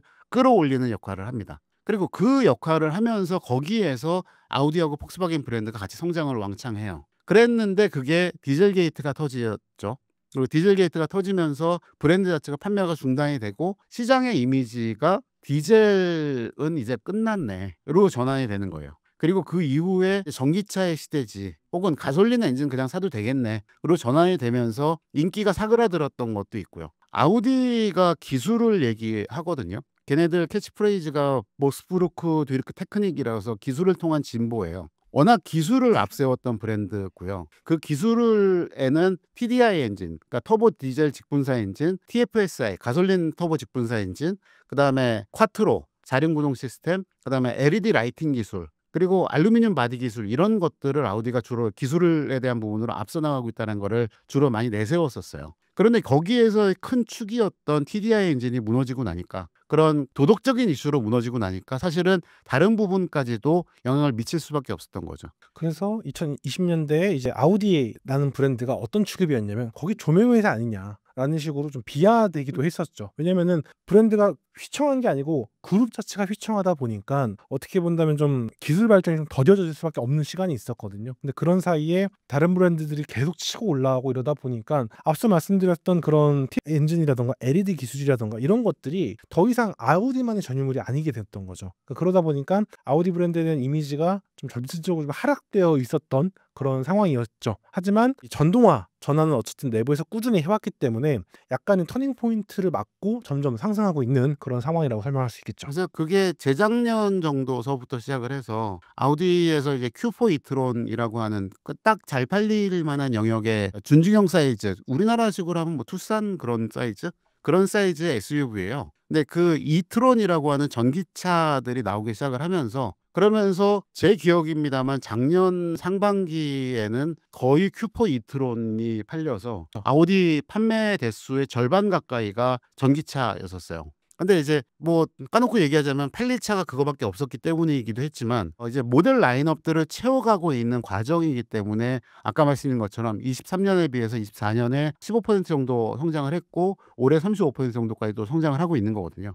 일단 8월까지 수입차 판매 대수의 순위를 보면 1위가 BMW입니다. 5만 1000대 가까이 팔았어요. 부동의 1위죠. 벤츠가 4만 1000대입니다. 사실 이렇게 뒤집어진 지가 몇 년 됐죠. 그렇죠. 그리고 3위가 테슬라예요. 테슬라가 모델 Y가 새로 바뀐 것들이 런칭을 하고 있는 것들 다 치우면서 올해 34,500대 가까이 팔았고요. 8월까지 기준으로요. 4위가 렉서스로 1,200대 정도 됩니다. 그리고 5위가 볼보여서 9,095대. 그리고 6위가 포르쉐에서 7,500대고 7위가 아우디예요. 그리고 8위가 미니고 미니가 4,800대, 폭스바겐이 9위 3,900대, 10위 랜드로버가 3,300대 이런 식으로 가거든요. 그러면 이 지금 7위인 아우디가 7,400대라고 하는 게 사실은 프리미엄 브랜드들이 잘 팔리는 우리나라 시장으로 볼 때 어쨌든 BMW, 벤츠, 렉서스, 볼보, 아우디라는 거죠. 대중차 브랜드로 갔을 때는 많이 회복돼서 올라온 겁니다. 예전에서 10위 바깥권에 있었던 것보다는 굉장히 많이 회복이 됐다고 보여지는 거죠. 그거의 가장 큰 배경은 역시 포트폴리오가 대폭 보강이 되었다라는 거예요. 특히 국내에서 중심이 될 수 있는 중형급 SUV 형태를 갖고 있는 뭐 내연기관이든 전기차든 꾸준히 판매가 되고 있죠. 게다가 TDI도 어쨌든 깔아놓고 있다는 거죠. 네. 여기서. 그래서 이 아우디는 보게 되면 예전에 많이 팔렸을 때를 생각을 해보면 A6라는 세단이 딱 버티고 있고요. 지금 세단이 있고 그 밑으로 A4가 입문용 같은 처음에 진입하기 좋은 예쁜 수입차의 기준처럼 돼 있었고요. SUV로는 Q5가 굉장히 많이 팔렸었어요. 그러니까 그 세대가 어떻게 보면 축을 이루고 있고 거기에 플러스로 R8 같은 차들이 가성비 있는 스포츠카 브랜드로, 그리고 옛날 영화입니다만 아이언맨 같은 데서 아이언맨의 차로 나오면서 인기도 끌었었고요. 그래서 그런 식으로 상품 포트폴리오가 굉장히 좋았었기 때문에 잘 팔렸던 것도 있었거든요. 그리고 A6 같은 경우도 배기량이 2000cc인 TFSI와 2.0 TDI 엔진 갖고선 출력을 여러 가지로 하고 쿼트로 4륜구동이냐 2륜구동이냐를 선택을 할 수 있게 되면서 모델을 하나를 정했지만 베리에이션이 굉장히 넓었었어요. 그러니까 사실은 판매라는 게 그렇거든요. 전 시장으로 사람이 한 명이 오면 와서 들어온 다음에 이 사람을 다른 브랜드로 넘어가지 않게 하는 게 핵심인 거예요. 그러면 우리 브랜드 안에서 이 차 어떠냐? 아, 이건 비싼 것 같다. 그러면 그거랑 같은 거지만 옵션은 이렇게 빠진 이런 차가 있다 해서 이 브랜드 안에서 머물게 하면서 차를 판매하는 스킬이 굉장히 중요하거든요. 일단 메뉴판이 있어야, 고를 게 있어야 그런 거를 제안을 할 수가 있는데 몇 년 동안 아우디가 힘들었던 거는 그런 거예요. 차를 보러 왔어요. 근데 그 차만 있어요. 그러면 그 차만 있으면 그 차를 설득을 하지 못하면 판매가 안 되는 겁니다. 이게 이슈가 되는 거죠. 그렇죠. 그래서 다른 수입차 브랜드로 갔을 때는 Q5 정도, 그러니까 우리나라에서 많이 팔리는 X3, BMW X3나 벤츠의 GLC 같은 차, 중형급 SUV를 사러 왔다. 그러면 GLC를 보러 간 사람한테 GLC도 있는데 GLC가 종류가 이러이러 엔진 종류가 이렇게 됐고 옵션에 따라서 에이지 패키지도 있고 모두 있고 해서 이렇게 네 가지가 있습니다. 이 중에 하나 고르시면 돼요. 다른 브랜드 경쟁 모델 신경 쓰지 않으시고 이거 안에서만 고르셔도 돼요라고 하면 어쨌든 우리 회사 차가 팔리는 거거든요. 게다가 나 이거 좀 작은 것 같아요 라고 했을 때 그러면 여기에 GLE가 있습니다. 이런 이러면서 할 수 식으로 있다. 왔다 갔다가 되거든요. 그게 안 됐던 게 아우디의 판매가 어려웠던 가장 큰 이유 중에 하나고요. 올해만 하더라도 런칭한 새 차들이 Q6 이트론이라는 전기 SUV, 중형급의 SUV가 있고요. 그 다음에 Q5가 A6인데 그것도 내연기관 차들이 추가가 됐죠. 그러니까 중형 세단급에서 추가가 됐죠. 그 다음에 A5의 이제 부분 변경 모델도 런칭을 했고요. 그리고 Q5 잘 팔리는 차들, 아까 말씀드린 것처럼 잘 팔리는 차들이 계속 신모델들이 체인지가 되고 있는 거예요. 그리고 A6 이트론 같은 경우도 해치백 형태로, 물론 딱 떨어지는 포드 세단 형태는 아니지만 해치백 형태로 돼서 활용성이 높은 것들이 되게 많이 늘어나고 있거든요. 그리고 또 체급을 좀 키우고 싶다라고 하는 사람들을 위해서 작년 같은 경우에는 Q7, Q8 그리고 이티론 모델들이 도입이 되면서 흔히 말하는 그 코어 모델, 중심 모델들이 점점 이제 확장성을 갖고 있는 상태예요. 그래서 이제 앞서 말씀드린 것처럼 우리 브랜드 안에서 놀 수 있는 그런 시간이 다가온 거죠. 그래서 판매는 회복이 되고 있다고 생각을 하고요. 아마도 그럼에도 불구하고 시간은 걸릴 거예요. 왜냐하면 10년 됐지 않습니까? 10년 됐어도 지금도 아우디 살까라고 주변에 물어보면 굳이 그걸 왜? 요즘 BMW 잘 나가던데? 볼보 있는데 왜? 야, 너 벤츠 안 사냐? 난 벤츠 좋던데? 라고 하는 사람들이 있는. 그 돈 씨가 또 나오죠. 거기서 한 번 더. 그래서 그런 부분에서 브랜드의 이미지하고 가치를 얼마만큼 시장에도 심어줄 수 있느냐, 그게 가장 핵심 포인트가 되지 않을까 싶어요. 실제로 지난 시간 동안 아우디를 보면은 자동차는 계속 팔아왔어요. 그리고 서비스 네트워크라든가 이런 것도 잘 갖춰져 있고 나름 고객 행사 같은 건 해왔어요. 꾸준히 여러 방식으로. 그런데 신규 고객을 유입할 수 있거나 아니면 무너졌던 브랜드 이미지를 개선할 수 있는, 그러니까 대중들을 붙잡고 지나가는 사람 붙잡고 아우디 어떠세요라고 물어봤을 때 긍정적인 보이스가 나올 수 있을 만한 대외적 활동을 많이 하지 않았어요. 뭐 예를 들어서 PPL이라던가 뭐 브랜드 활동이라던가 대외적인 액션이라던가 이런 것들이 크지 않고, 또 미디어 단의 그런 PR이라던가 마케팅 커뮤니케이션 등에서도 뭐 그렇게 막 엄청 적적이거나 이러진 않았거든요.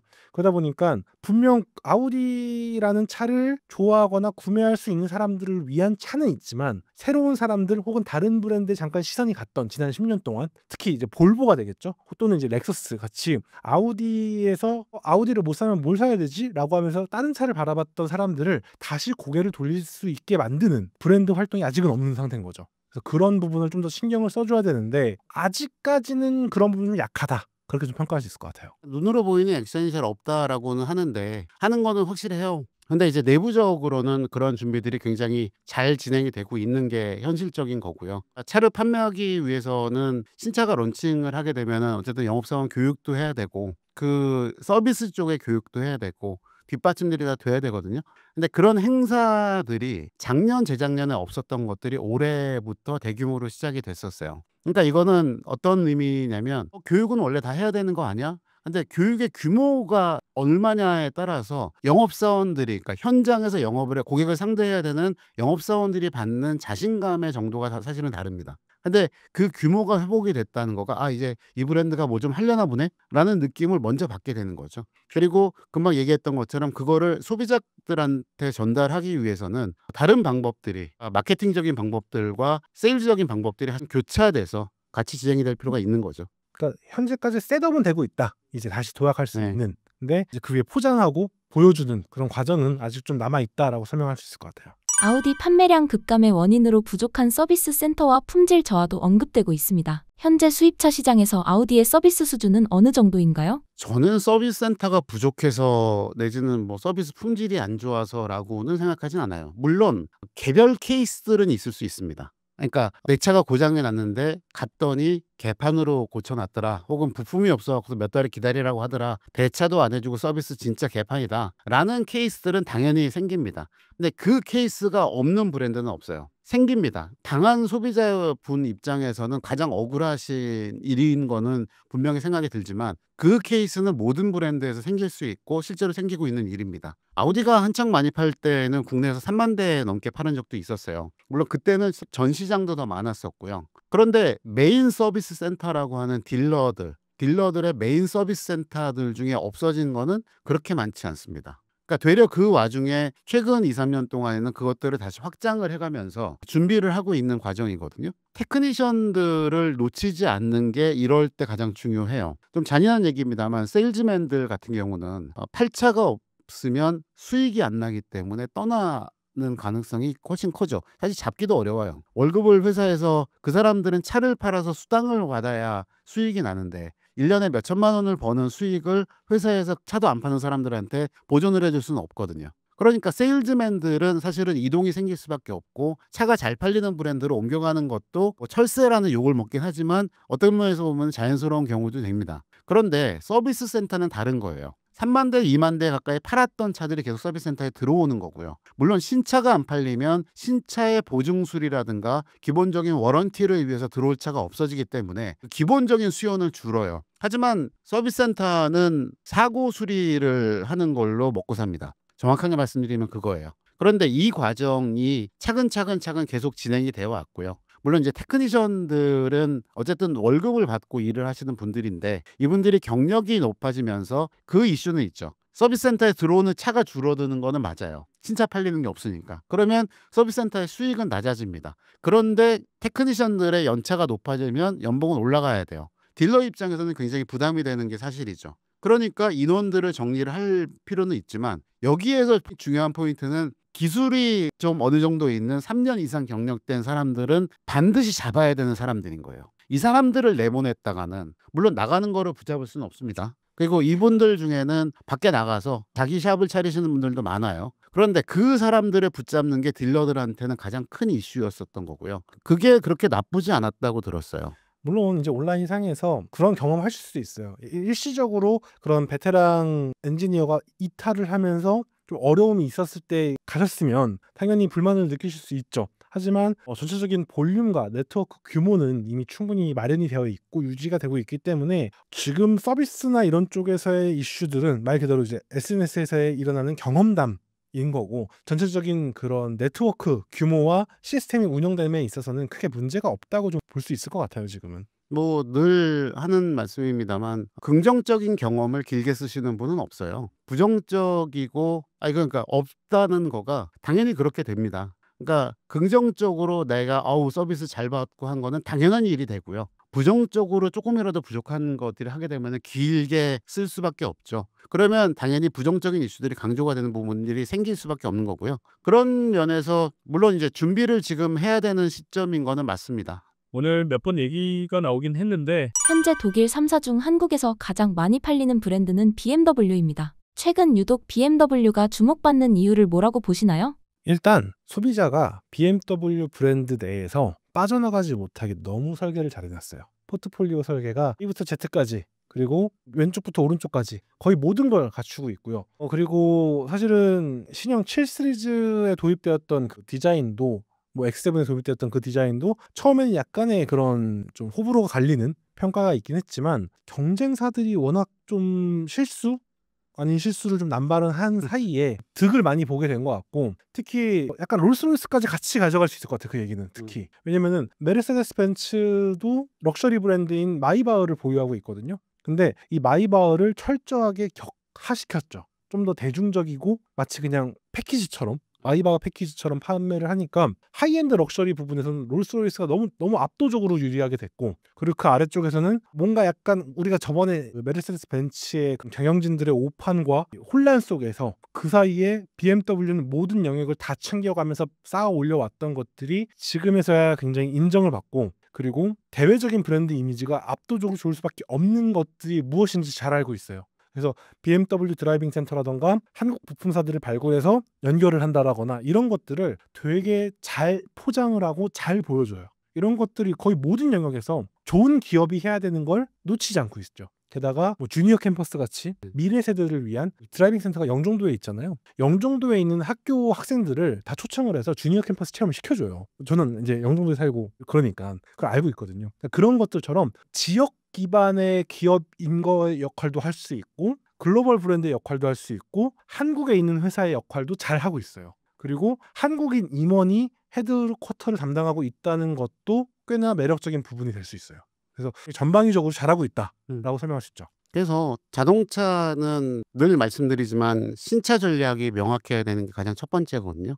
그래서 상품의 포트폴리오가 잘 갖춰져 있다라는 거는 어느 날 갑자기 하늘에서 뚝 떨어지지 않습니다. 그러니까 이게 갖춰지기 위해서는 최근 이제 필요하다고 하는 전동화 전략도 거기에 녹아야 되고요. 그다음에 플랫폼을 어떤 식으로 간소화시켜서 비용을 절감할 거냐, 그리고 그 와중에 모델별로 특성은 어떻게 바꿀 거냐라는 그런 전략도 있어야 되고요. 그리고 이 브랜드를 관통할 수 있는 디자인 철학도 사실은 같이 있어야 됩니다. 이런 세 가지가 뭉쳐서 전반적인 포트폴리오가 만들어지고 그거를 신차로 그게 반영이 돼서 나올 수 있게 하는 2-3년 동안 기다리면서 그거를 차곡차곡 방향을 만들어가는 게 필요한 거예요. 이게 잘 되어 있기 때문에 현재는 BMW는 결국 성공을 한 겁니다. 그리고 우리나라에서는 지금 얘기한 것처럼 한국화 전략도 굉장히 잘하고 있고요. 오늘 어쨌든 이 주제가 아우디다 보니까 아우디로 그걸 돌아가게 해서 얘기를 하다 보면 디젤게이트 얘기를 계속 하게 되는데 그때 이후에 신차 개발 주도권이 그룹사 안에서 재배치가 됐어요.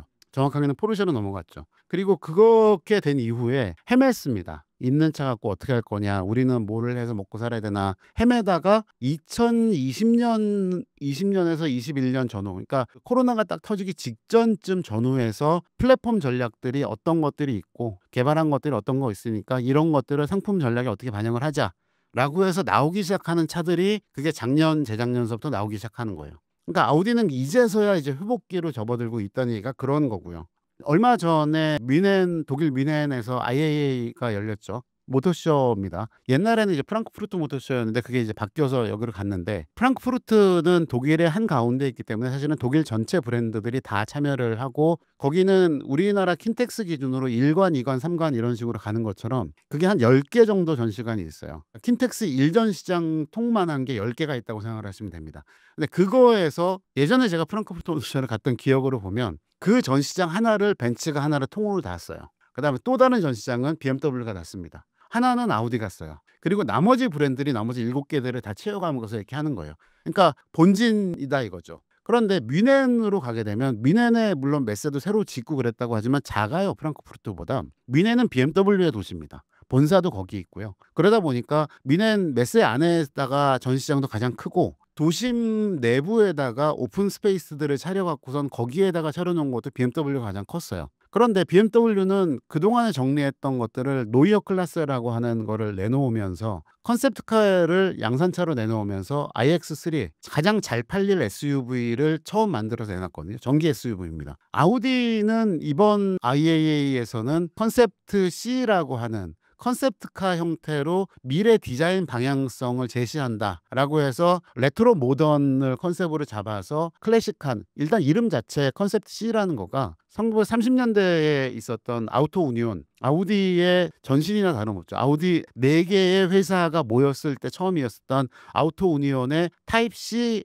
레이스카에서 가져온 거예요. 레이스카의 그릴을 이용을 하고 디자인을 바꿔서 그걸로 내놨는데, 그게 디자인 방향성이고 앞으로의 디자인 철학이다라고 내놨어요. 인테리어도 심플한 걸로 해서 갔습니다. 그래서 지금 아우디는 그 방향을 이제 디자인 방향까지를 정리를 한 거예요. 컨셉트 C가 어떠냐라고 얘기하는 거를 차치하더라도 방향성을 이제 정리하고 있는 관계가 됐다는 거죠. 그러면 이 컨셉트 C는 인기가 많았던 TT의 이제 후속 모델의 디자인이 될 텐데, 과연 얼마나 시장에서 받아들여질까? 시장에 나왔을 때 반응이 어떨까 하는 거는 지금은 아무도 모르는 거죠. 그리고 시기적으로 보았을 때 사실은 이게 결국은 노이어 클래스가 언제 나왔냐를 좀 떠올려 봐야 될 것 같아요. 노이어 클래스가 이미 컨셉 모델로 몇 차례 모습을 보였고, 노이어 클래스를 기반으로 한 신형 3 시리즈와 이 iX3까지 이미 공개가 돼버린 상태예요. 그러면 이 아우디의 이번 디자인 기조의 발표는 작년에 제규어 디자인 발표보다 늦은 거거든요, 사실. 네. 뭐 그 안에 있는 기술이 물론 이제 PP라던가 이런 것들이 이제 폭스바겐 그룹에서 이미 개발되었고 포르쉐에서 이미 실존하고 있는 걸 가져오기 때문에 더 빨리 개발할 수는 있겠지만, 그러니까 이미 경쟁사들보다 너무 늦은 거예요. 심지어 유럽 브랜드 내에서도 늦었지만 글로벌로 봤을 때도 일본이라던가 미국 브랜드들이 제시하는 청사진들보다 한 2, 3년씩은 늦은 거죠, 지금 이미. 그걸 얼마나 단축시킬 수 있느냐, 그러면서 얼마나 조급하지 않게 만들 수 있느냐가 굉장히 중요해진 상황이 된 거예요. 전에 벤츠 편에도 말씀드렸던 것처럼 이 자동차 회사의 전략이라는 게 그렇게 중요해요. 그리고 그 전략을 결정하는 거는 결국은 경영진들의 역할이고, 경영진들이 얼마만큼의 미래를 보고 미래에서의 될 가능성들이 있느냐를 확인을 하는 거가 핵심인데, 아우디는 지금 얘기한 것처럼 그게 2, 3년 정도가 늦었다라고 보는 거고, 물론 저력이 있기 때문에 금방 따라잡을 수 있을 거라고 봅니다. 특히 플랫폼 전략들이 정리가 됐기 때문에 그거에 맞춰서 좋은 차들이 나올 거는 금방이라고 생각을 하고요. 지금 국내에 런칭해서 판매하고 있는 차들도 Q6 이트론 같은 경우도 PP 플랫폼이고요. 그다음에 그 Q5 같은 경우도 내연 기반인 PPC 플랫폼을 사용을 하고 있으니까 차들이 좋아지는 거는 확실하니, 시장에서 회복되는 것들은 조금 더 지켜봐야 되지 않나라고 생각이 듭니다. 현재 영국 자동차 브랜드의 실적 및 브랜드 이미지를 전해주신다면요? 영국 브랜드라고 한다면 사실 크게 미니, 롤스로이스, 벤틀리, 제규어 랜드로버, 로터스, MG, 에스턴 마틴, 그리고 맥라렌, 이렇게 좀 볼 수가 있는 것 같은데, 사실 여기에서 진짜 영국 브랜드로 남아있는 브랜드는 많지 않습니다. 거의 모든 브랜드들이 해외에 매각되어 있는 상황이고요. 굳이 본다면 트라이엄프나 케이터엠, 그런 브랜드들만이, 소규모 브랜드들만이 영국 브랜드로 남아있다라고 할 수 있을 것 같고요. 사실 미니 같은 경우는 이제 BMW 그룹에 속해 있고요. 롤스로이스도 이제 BMW 그룹에서 사실상 경쟁 모델이었던 마이바흐가 자폭을 해주면서 거의 독보적인 하이엔드 럭셔리 브랜드로 자리 잡고 있고요. 벤틀리 같은 경우는 이제 폭스바겐 그룹에서 럭셔리 GT 이라는 아주 좀 독특하면서도 아주 매력적인 포지션이죠. 가격적인 부분에서도 경쟁자가 크게 없는 블루오션 영역을 꾸준히 가져가고 있다고 할 수 있겠고요. 제규어 랜드로버는 타타 그룹에 속해 있는데 나름 나쁘지 않게 잘 가고 있다가 약간 좀 부침을 받고 있는 그런 상황이고, 랜드로버는 나쁘지 않지만 제규어가 지금 많이 혼란을 겪고 있는데 내년에 등장할 신형 제규어들이 어떻게 나와주느냐가 굉장히 중요한 시점이 되었습니다. 로터스 같은 경우는 이제 지리자동차에 인수가 되면서 프리미엄 EV 브랜드로 전환이 되었는데요. 굉장히 다채로운 포트폴리오하고 최신의 기술을 빠르게 받아들이면서 과거의 그 작은 욕조에서 이제 정말 더 화려해지고 고급스러운 EV로 거듭났어요. 다만 최근에 전기차 판매량이라던가 이 전기차 소비에 대한 성향이 좀 달라지면서 살짝 부침이 있긴 한데 어쨌든 제품 포트폴리오는 굉장히 좋아졌다, 그렇게 설명할 수 있을 것 같고요. 어찌 보면 가장 영국적인 브랜드 중 하나라고 할 수 있는 MG 같은 경우는 파산되어서 상하이 자동차에 흡수되어 있다가 상하이 차에서 나쁘지 않게 투자를 해주면서 영국에 재진출을 하고 이제 유럽에서 판매를 다시 하면서 꽤 합리적인 자동차로 자리 잡고 있습니다. 그리고 에스턴 마틴과 맥라렌 같은 경우는 완전 조금 좀 이렇게 니치한 또 슈퍼카 하이엔드 시장이기 때문에 좀 별개의 분이긴 한데, 에스턴 마틴도 이제 최신 기술을 굉장히 적극적으로 받아들이면서 상품성을 끌어올리고 있고요. 맥라렌 같은 경우도 레이싱과 모터스포츠 중심에서 슈퍼카 브랜드, 슈퍼스포츠카 브랜드로 확장을 하면서 확실하게 그 사업적인 성과를 이뤄내고 있고, F1의 성장과 함께 이제 맥라렌에도 새로운 기회가 오고 있고요. 그 외에 다른 이제 고든 머레이 오토모티브라든가 이런 좀 작은 브랜드들 같은 경우는 각자의 길을 가고 있다, 이렇게 설명할 수 있을 것 같아요. 그래서 영국차 하면은 우리나라에서 떠오르는 거는 프리미엄 브랜드들하고 그다음에 제규어 랜드로버가 그나마 좀 대중적이거든요. 왜냐하면 이제 수입차로 공식 수입돼서 판매했던 회사들이 그런 데들이고요. MG는 로드스터 정도만 병행 수입을 해서 들어와서 팔렸던 기억이 있어서 어떻게 보면은 대중성으로는 우리나라에는 잘 알려지진 않습니다. 지금 얘기했던 것처럼 이제 해외로 다 팔려나가게 됐는데 영국의 자동차 산업이 그러면 끝났느냐라고 하기에는 굉장히 미묘합니다. 그러니까 우리가 자동차 산업이라고 하는 거면 우리 기준에서 보면 현대 기아차가 있어서 1년에 400만 대 500만 대를 생산을 하고 그거를 수출을 하고 또 우리도 그 브랜드의 차를 쉽게 살 수 있고, 이거를 자동차 산업이라고 생각을 할 수 있는데 지금의 영국은 그런 양산 대중차 브랜드로 자국 회사들이 갖고 있는 것들은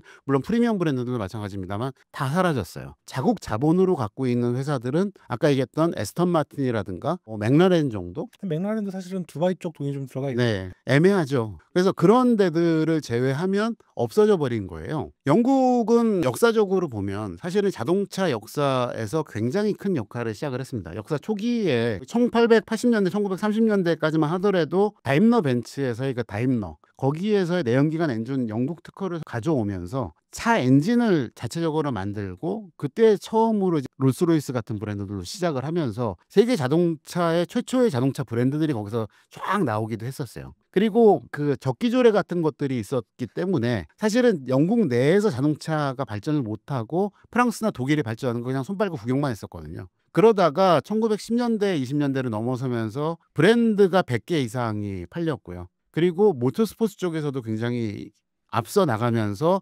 1차 세계대전이 끝나면서 대량 생산 기술까지 들어와서 성장을 합니다. 문제는 뭐냐면 2차 세계대전 시기 동안에 거의 영국 전 국토가 망가졌잖아요. 특히 이제 동남부 쪽, 런던을 위주로 한 동남부 쪽 이런 부분들이 또 중부까지도 폭격에 의해서 다 망가졌기 때문에 사실은 리셋을 해서 다시 시작을 한 거예요. 참고로 이제 그 지역이 이 산업 지역이라고 생각하시면 됩니다. 그래서 2차 세계대전이 끝난 이후에 미국의 원조 등을 힘을 얻어서 1955년이 되면 미국 다음으로 세계 2위의 자동차 생산국으로 올라가요. 그러니까 지금으로 생각해 보면 지금 영국 안에서 만들어지는 자동차 대수가 70만 대가 안 되거든요. 우리나라가 한 300만 대, 400만 대 만듭니다. 그러니까 우리나라의 3분의 1, 4분의 1 그 정도밖에도 안 되는 거예요. 그래서 최대 수출국이 되고 미니라든가 제규어의 공격학 기술이라든가 타입 C 같은 것들이 지금 그랬었고요. 그리고 엔진 같은 경우도 굉장히 잘 만드는 회사들이 많았었어요. 그게 50년대까지였던 거죠. 근데 그게 60년대가 되면고 70년대로 오면서 일본이라든가 독일 회사들은 생산 방법에 있어서 효율성을 추구를 하면서 생산 단가를 낮추고 또 생산 과정 자체를 바꿔가는 것들을 해요. 그러니까 기술적 주도권들은 아직까지는 영국에 있었을지 모르겠으나 이를 대량 생산을 하고 수출을 해서 수익을 올리는 방법에 있어서는 영국 회사들이 뒤처지기 시작을 한 거죠. 그리고 70년대 들어서 이제 오일 쇼크가 두 번이 터지고 내부적으로 노조 분규가 굉장히 심해진 데다가 경영진들의 문제도 있었고 정부의 대처까지 제대로 안 되면서 완전히 망가지게 되죠. 사실은. 그래서 현재 영국 자동차 산업은 이런 자동차를 직접 만들고 하는 거는 이제 극소수의 럭셔리 카들, 고급 차들로만 중심이 좀 되어 있고요. 지금 보통 엔지니어링 업체라던가 연구 이런 쪽들을 좀 이끌어주고 있는 그런 좀 아웃소싱 역할을 많이 하고 있다고 보시면 될 것 같아요. 그래서 모터스포츠 전문 기자니까 잘 아실 텐데 일단 그래도 전기차라든가 수소차 전환 대응은 양산차 단계의 기준으로 보면은 독일이나 우리나라에 비해서도 혹은 뭐 중국에 비해서도 사실은 떨어져 있는 게 맞아요. 그런데 고성능 내연기관이라든가 또 이제 하이브리드라든가 F1에 쓰이는 기술들 같은 것들 정말 하이엔드 기술들이죠. 전기차 레이스인 포뮬러 2 같은 경우도 윌리엄스 퍼포먼스, 윌리엄스 테크놀로지 그쪽의 파워 일렉트릭 시스템을 가져다 써요. 그러니까 이 얘기는 무슨 얘기냐면 양산차를 만들어서 판매하는 거에서는 영국이 망했다라고 말할 수가 있지만 그 차들을 위에 있는 근본 기술, 예를 들어 과학 기술 같은 경우에는 물리화학 같은 거가 되겠죠. 기초 기초화학, 기초과학의 면에서는 아직도 영국의 위상이 확실한 겁니다. 가장 좋은 예가 내년부터 이제 그리드에 올라가는 캐딜락이 있잖아요. 캐딜락이 영국에 본거지 잡고 있습니다. 캐딜락 판매하지 않는 그 정도로 영국이 갖고 있는 실버스톤 서킷이라던가 그런 경험치가 굉장히 크다라고 할 수 있을 것 같고요. 그리고 아까 얘기 나왔던 것처럼 그 고든 머레이는 맥라렌에서 맥라렌 F1이라는 전설적인 차를 만들었었던 엔지니어거든요. 근데 그 고든 머레이 엔지니어링에서 차를 만들어서 팔아요. 근데 이 차는 탈 수 있는 대중적인 차라기보다는 스포츠카인데 공기역학 성능을 최대한도로 발현을 시켜서 빠르게 달릴 수 있는 기술들을 개발을 합니다. 과거에 F1에서 금지되었던 팬카라는 게 있거든요. 자체적으로 팬을 돌려가지고 공기 저항을 다르게 만들어주는 거예요. 그런 것들을 실제 적용하기도 하고 가장 기초적인 방식이지만 가장 경량화시킬 수 있는 그런 식의, 그러니까 우리 사이버 포뮬러 같은 거 생각하시면 돼요. 사이버 포뮬러에 나왔던 자동차를 실제 도로에 돌아다니게 만들고 있는 그런 식으로 하고 있을 정도로 영국은 여전히 그런 자동차 관련 기술이라던가 정교함에 있어서는 확실하게 강점을 갖고 있지만 이 브랜드들이 와해되었다 점검을 할 수 있을 것 같아요. 영국 자동차 산업이 쇠퇴하게 된 이유를 뭐라고 보시나요? 영국 자동차 산업이 몰락한 거 얘기를 하면 항상 노조 얘기가 먼저 나와요. 노조들 때문에 파업해 갖고서 물건이 안 나오고 생산도 안 되고 수출도 안 되고 아무것도 못했다라는 얘기가 나오거든요. 물론 그 얘기도 맞습니다. 결과적으로 보면은 노조의 파업이 된 게 맞아요. 그럼 그 배경은 뭐가 있냐면 분야별 복수 노조를 다 인정을 했습니다. 이 얘기는 무슨 얘기냐면 정부 정책이 애당초 그런 식으로 흘러가도록 풀어나봤던 거예요. 방임적 자율교섭이라는 거를 1960년대 70년대에서 영국 정부에서 풀어버립니다. 그러니까 노사 갈등이 생기건 뭐건 알아서들 하세요. 그리고 복수노조도 허용할 테니까 여러분들 알아서 하시고 파업을 하든 말하든 그건 너네 책임이니까 알아서 하세요라고 하는 거예요. 이 복수노조라고 하는 거가 우리나라처럼 한국노총이 있고 그다음에 민주노총이 있고 그래서 두 개 노조가 있어서 이것도 복수노조다라고 얘기를 하지만 이 두 개가 아니에요. 그러니까 예를 들어서 하나의 공장이 있어요. 그러면 공장 안에서 지금 우리나라 같은 경우는 자동차 분야가 금속노조에 금속노조 소속이 돼 있는데 금속노조에 소속된 사람들은 금속 부품을 만드는 사람들이고요. 플라스틱 부품을 소조하는 사람들은 내장재 조립 노조가 따로 있고요. 엔진 생산하는 노조가 따로 있고요. 각각의 노조들마다 협상력이 다른 거예요. 그러면 임금 협상을 한 노조랑 해서 협상을 해서 끝내는 게 아니라 자 이제 엔진 쪽 협상할게요. 자 세시 쪽 협상하겠습니다. 플라스틱 노조 들어오세요. 해갖고선 협상을 해가는 거예요. 안 되면 각 부분별로 파업을 하는 거죠. 그러면 자동차라는 게 인라인을 타고 생산 라인에서 쭉 계속 흘러가야지 만들어지는데 엔진 노조가 파업을 하느냐 혹은 맨 끝에 있는 내장재 조립하는 노조가 파업을 하느냐 어쨌든 차는 안 나오는 건 마찬가지예요. 그리고 차가 생산이 안 되고 있는 동안에 당연히 품질 관리 안 될 수밖에 없고요. 자, 이게 가장 큰 원인이었던 것은 맞습니다. 그런데 복수노조 정책을 허용을 한다거나 알아서 하세요라고 풀어놨던 정부의 방임도 문제였었던 거고요.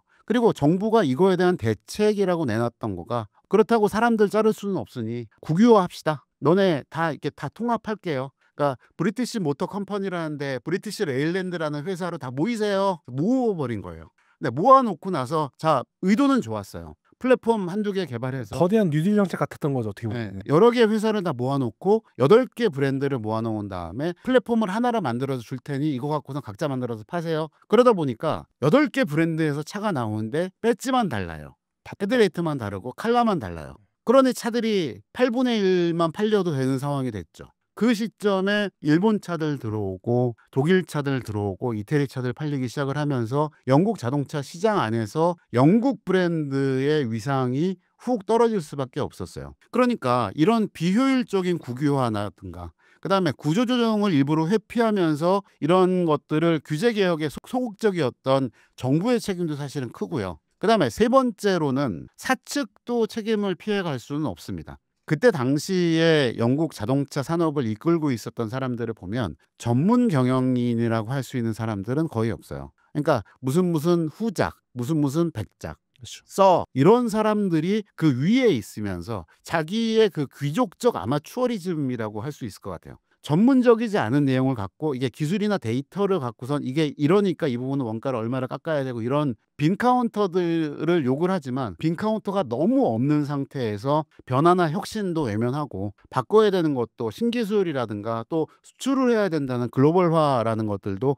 외면했다라는 것도 문제가 됐고요. 그러다 보니까 지분도 나눠지고요. 지분이 나눠졌다는 얘기는 뭐예요? 리더십이 결국은 떨어진다는 거거든요. 통합이 안 되니까 의사결정이 분산되면 결국은 책임은 아무도 지지 않습니다. 그런 부분도 있었고요. 이게 그 시절에 오일 쇼크가 터지고 나서 전 세계적으로 경기가 침체가 되니까 이게 코로나가 끝났을 때도 그랬습니다. 코로나 기간 동안에는 차를 만드는 것 자체가 만들기만 하면 팔렸잖아요. 그러니까 차의 가격을 높여도 상관이 없었고요. 웃돈 붙여서 팔아도 상관이 없었어요. 그런데 이 코로나 시기가 끝나고 나서 그 특수 수요가 끝나면 그러니까 공급이 부족하던 시기에서 이제 수요와 공급이 맞아가는 시기가 되면 어떤 일이 벌어지냐면 잘 만든 차가 팔리기 시작을 합니다. 가치평가가 다시 이루어지는 거예요. 네, 잘 만들어진 차만 팔리게 돼요. 똑같이 오일 쇼크가 왔을 때도 마찬가지 이슈가 있었어요. 오일 쇼크가 나서 사람들이 돈이 없고 차들이 없을 때는 아무거나 있어도 샀는데 오일 쇼크가 끝나가면서 경기가 회복되는 시점이 되니까 그러면 기왕에 하는 거는 잘 만든 차를 찾기 시작을 한 거죠. 근데 이 시점에서 아까 말씀드린 것처럼 일본 차라든가 독일 차라든가 잘 만들고 효율적으로 만들어진 차들이 들어오면서 품질 관리도 안 된 영국 차들이 망가질 수밖에 없게 된 거죠. 그래서 실제로 보게 되면은 조금 더 다시 앞쪽으로 가게 되면 경영진들의 실패가 굉장히 컸었어요. 이미 60년대부터 이미 경영진들의 문제가 생기기 시작했고 흔히 말해서 자동차 산업의 시작이었고 산업혁명의 시작이었던 영국이 전 세계에서 가장 비효율적인 생산 구조를 갖고 있었던 거죠. 그런 거죠. 우리 지금 당장 이제 컨베이어 벨트 스타일로 다시 바꾸고 재구성해야 돼요 라는 게 안건이 돼야 되는데 경영진 입장에서는 여기에 들어가는 가죽이 고급스럽지 않아 이런 얘기를 하고 있는 거예요. 그러니까 답답해 한 거죠. 실제로 1970년대 레드로버라고 불리우는 이제 당대의 가장 큰 어떻게 보면 노조 위원장이라고 할 수 있는 그런 사람이 경영진들의 방임으로 잘못된 선택으로 인해 우리 노동자들의 안전과 미래와 이런 게 불안하다라는 식으로 발표를 하면서 본격적인 파업이 시작이 되었어요. 그리고 앞서 말씀드린 것처럼 이런 파업이 그렇다고 국가나 기업이 능숙하게 대응을 못 해주는 거예요. 그리고 앞서 말씀드린 것처럼 복수노조, 복수관계 이런 이슈 터지면서 와일드캣이라는 파업 형태가 생기게 됩니다. 이게 뭐냐면 말 그대로 갑자기 어느 날 갑자기 나 파업할래요. 이거 던져버리는 거예요. 어디서든. 그러니까 이런 식이 돼버리니까 아무도 퀄리티 관리를 못하게 됐고 그리고 1978년부터 79년까지의 그 불만의 겨울이라고 불리우는 그 기간 때는 진짜 말 그대로 사회 혼란이 일으킬 만큼 파업이 거셌거든요. 그러면서 말 그대로 근데 이때가 딱 그때잖아요. 오일 쇼크 때. 그러니까 이때니까 이때 더 합리적이고 더 깔끔하고 더 원가를 낮춰서 자동차를 생산해야 되는 그 시점에 아무것도 못하고 있었던 거예요. 그리고 이런 상태에서 정부가 예를 들어서 그러면 국가에서 이걸 관리하면서 이렇게 만들어 갈게라고 리더십을 해준 게 아니고 일단 실직자 생기면 안 되니까 그냥 다 들어와. 아무것도 안 한 거예요. 그래서 이게 영국 자동차 산업이 그리고 지금의 모양이 된 거에는 80년대 90년대에 대처리즘이라고 하는 그러니까 대처 수상이 추진했던 정부 정책도 영향을 줬어요. 그거는 뭐냐면 생산 제조업 기반이 중심이었거든요. 그 이전까지는. 영국도 중공업이라든가 뭐 그런 것들, 자동차, 기계, 조선, 항공, 화학, 이거 어디서 많이 들어보는 거죠. 우리나라의 얘기랑 또 비슷합니다. 그런 것들이 영국 병이라고 하는 뭐 복지 비용이라든가 또 효율이 낮은 노동 구조라든가 정부의 국유화 정책이라든가 반복적 파업이라든가 경영진의 무능이라든가 이런 것들이 다 묶여있는 영국 병 때문에 제대로 안 돌아가니까 대처가 뭐를 생각을 했냐면 제조업 말고 금융이라든가 서비스업 쪽으로 산업 전환을 하자. 그러면서 런던을 금융 중심으로 키우기 시작을 한 거고요. 그 이후에는 2000년대서부터는 지금까지는 아주 고부가 가치가 되는 제조업들만 남겨두자. 예를 들어서 항공우주라든가 그리고 롤스로이스가 있고요. 에어버스도 있고요. 그다음에 ARM 같은 반도체 회사들도 있고요. 뭐 아마도 우리 알고 있는 에스트라제네카는 아마들 아실 거예요. 그 제약회사 같은 데들.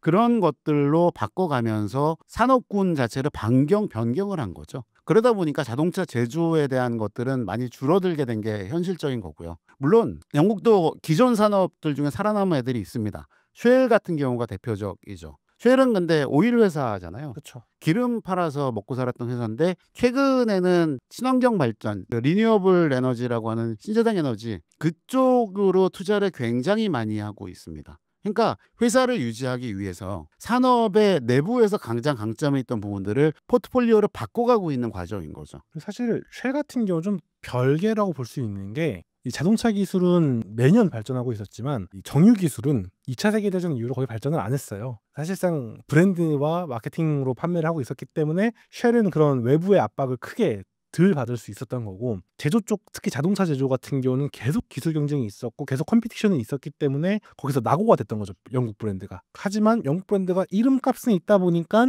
이렇게 포드로 팔려가기도 하고 어디로 팔려가기도 하고 하면서 현재 이르게 되면서 자국 브랜드는 정말 얼마 남지 않는 그런 상황으로 이어지게 된 거죠. 그래서 이게 현재로서도 당연히 긍정적인 요인이 있죠. 그러니까 기술 헤드 역할, 테크니컬 리더십을 갖고 있고 테크니컬 헤드쿼터의 역할을 하고 있기 때문에 그런 부분에서는 고부가 가치 영역이 되어 있는 거는 맞아요. 그런데 이게 산업으로 보면은 그런데 영국에 사는 사람들을 기준으로 보면은 꼭 그렇지만도 않습니다. 그러니까 예전에 있었던 맨체스터라든가 그런 쪽에 전통적인 제조업 기반의 지역 도시들은 슬럼화가 되는 거를 포함을 한 우리나라도 마찬가지지만 양극화가 되어가고 있는 거거든요. 그래서 양극화가 되기 때문에 런던을 포함한 동남부 지역은 금융을 비롯한 그런 첨단 산업들에 의해서 성장을 하고 있지만 잘 사는 지역이 됐지만 나머지 지역은 낙후된 지역으로 남아 있는 거예요. 그래서 그런 소득 격차가 심각되는 거라든가 제조업 일자리가 없어지고 있는 것들도 줄어들고 있는 것도 결국은 중산층 이하의 실업이라든가 소득 불안이 커질 수밖에 없는 요인이 되거든요.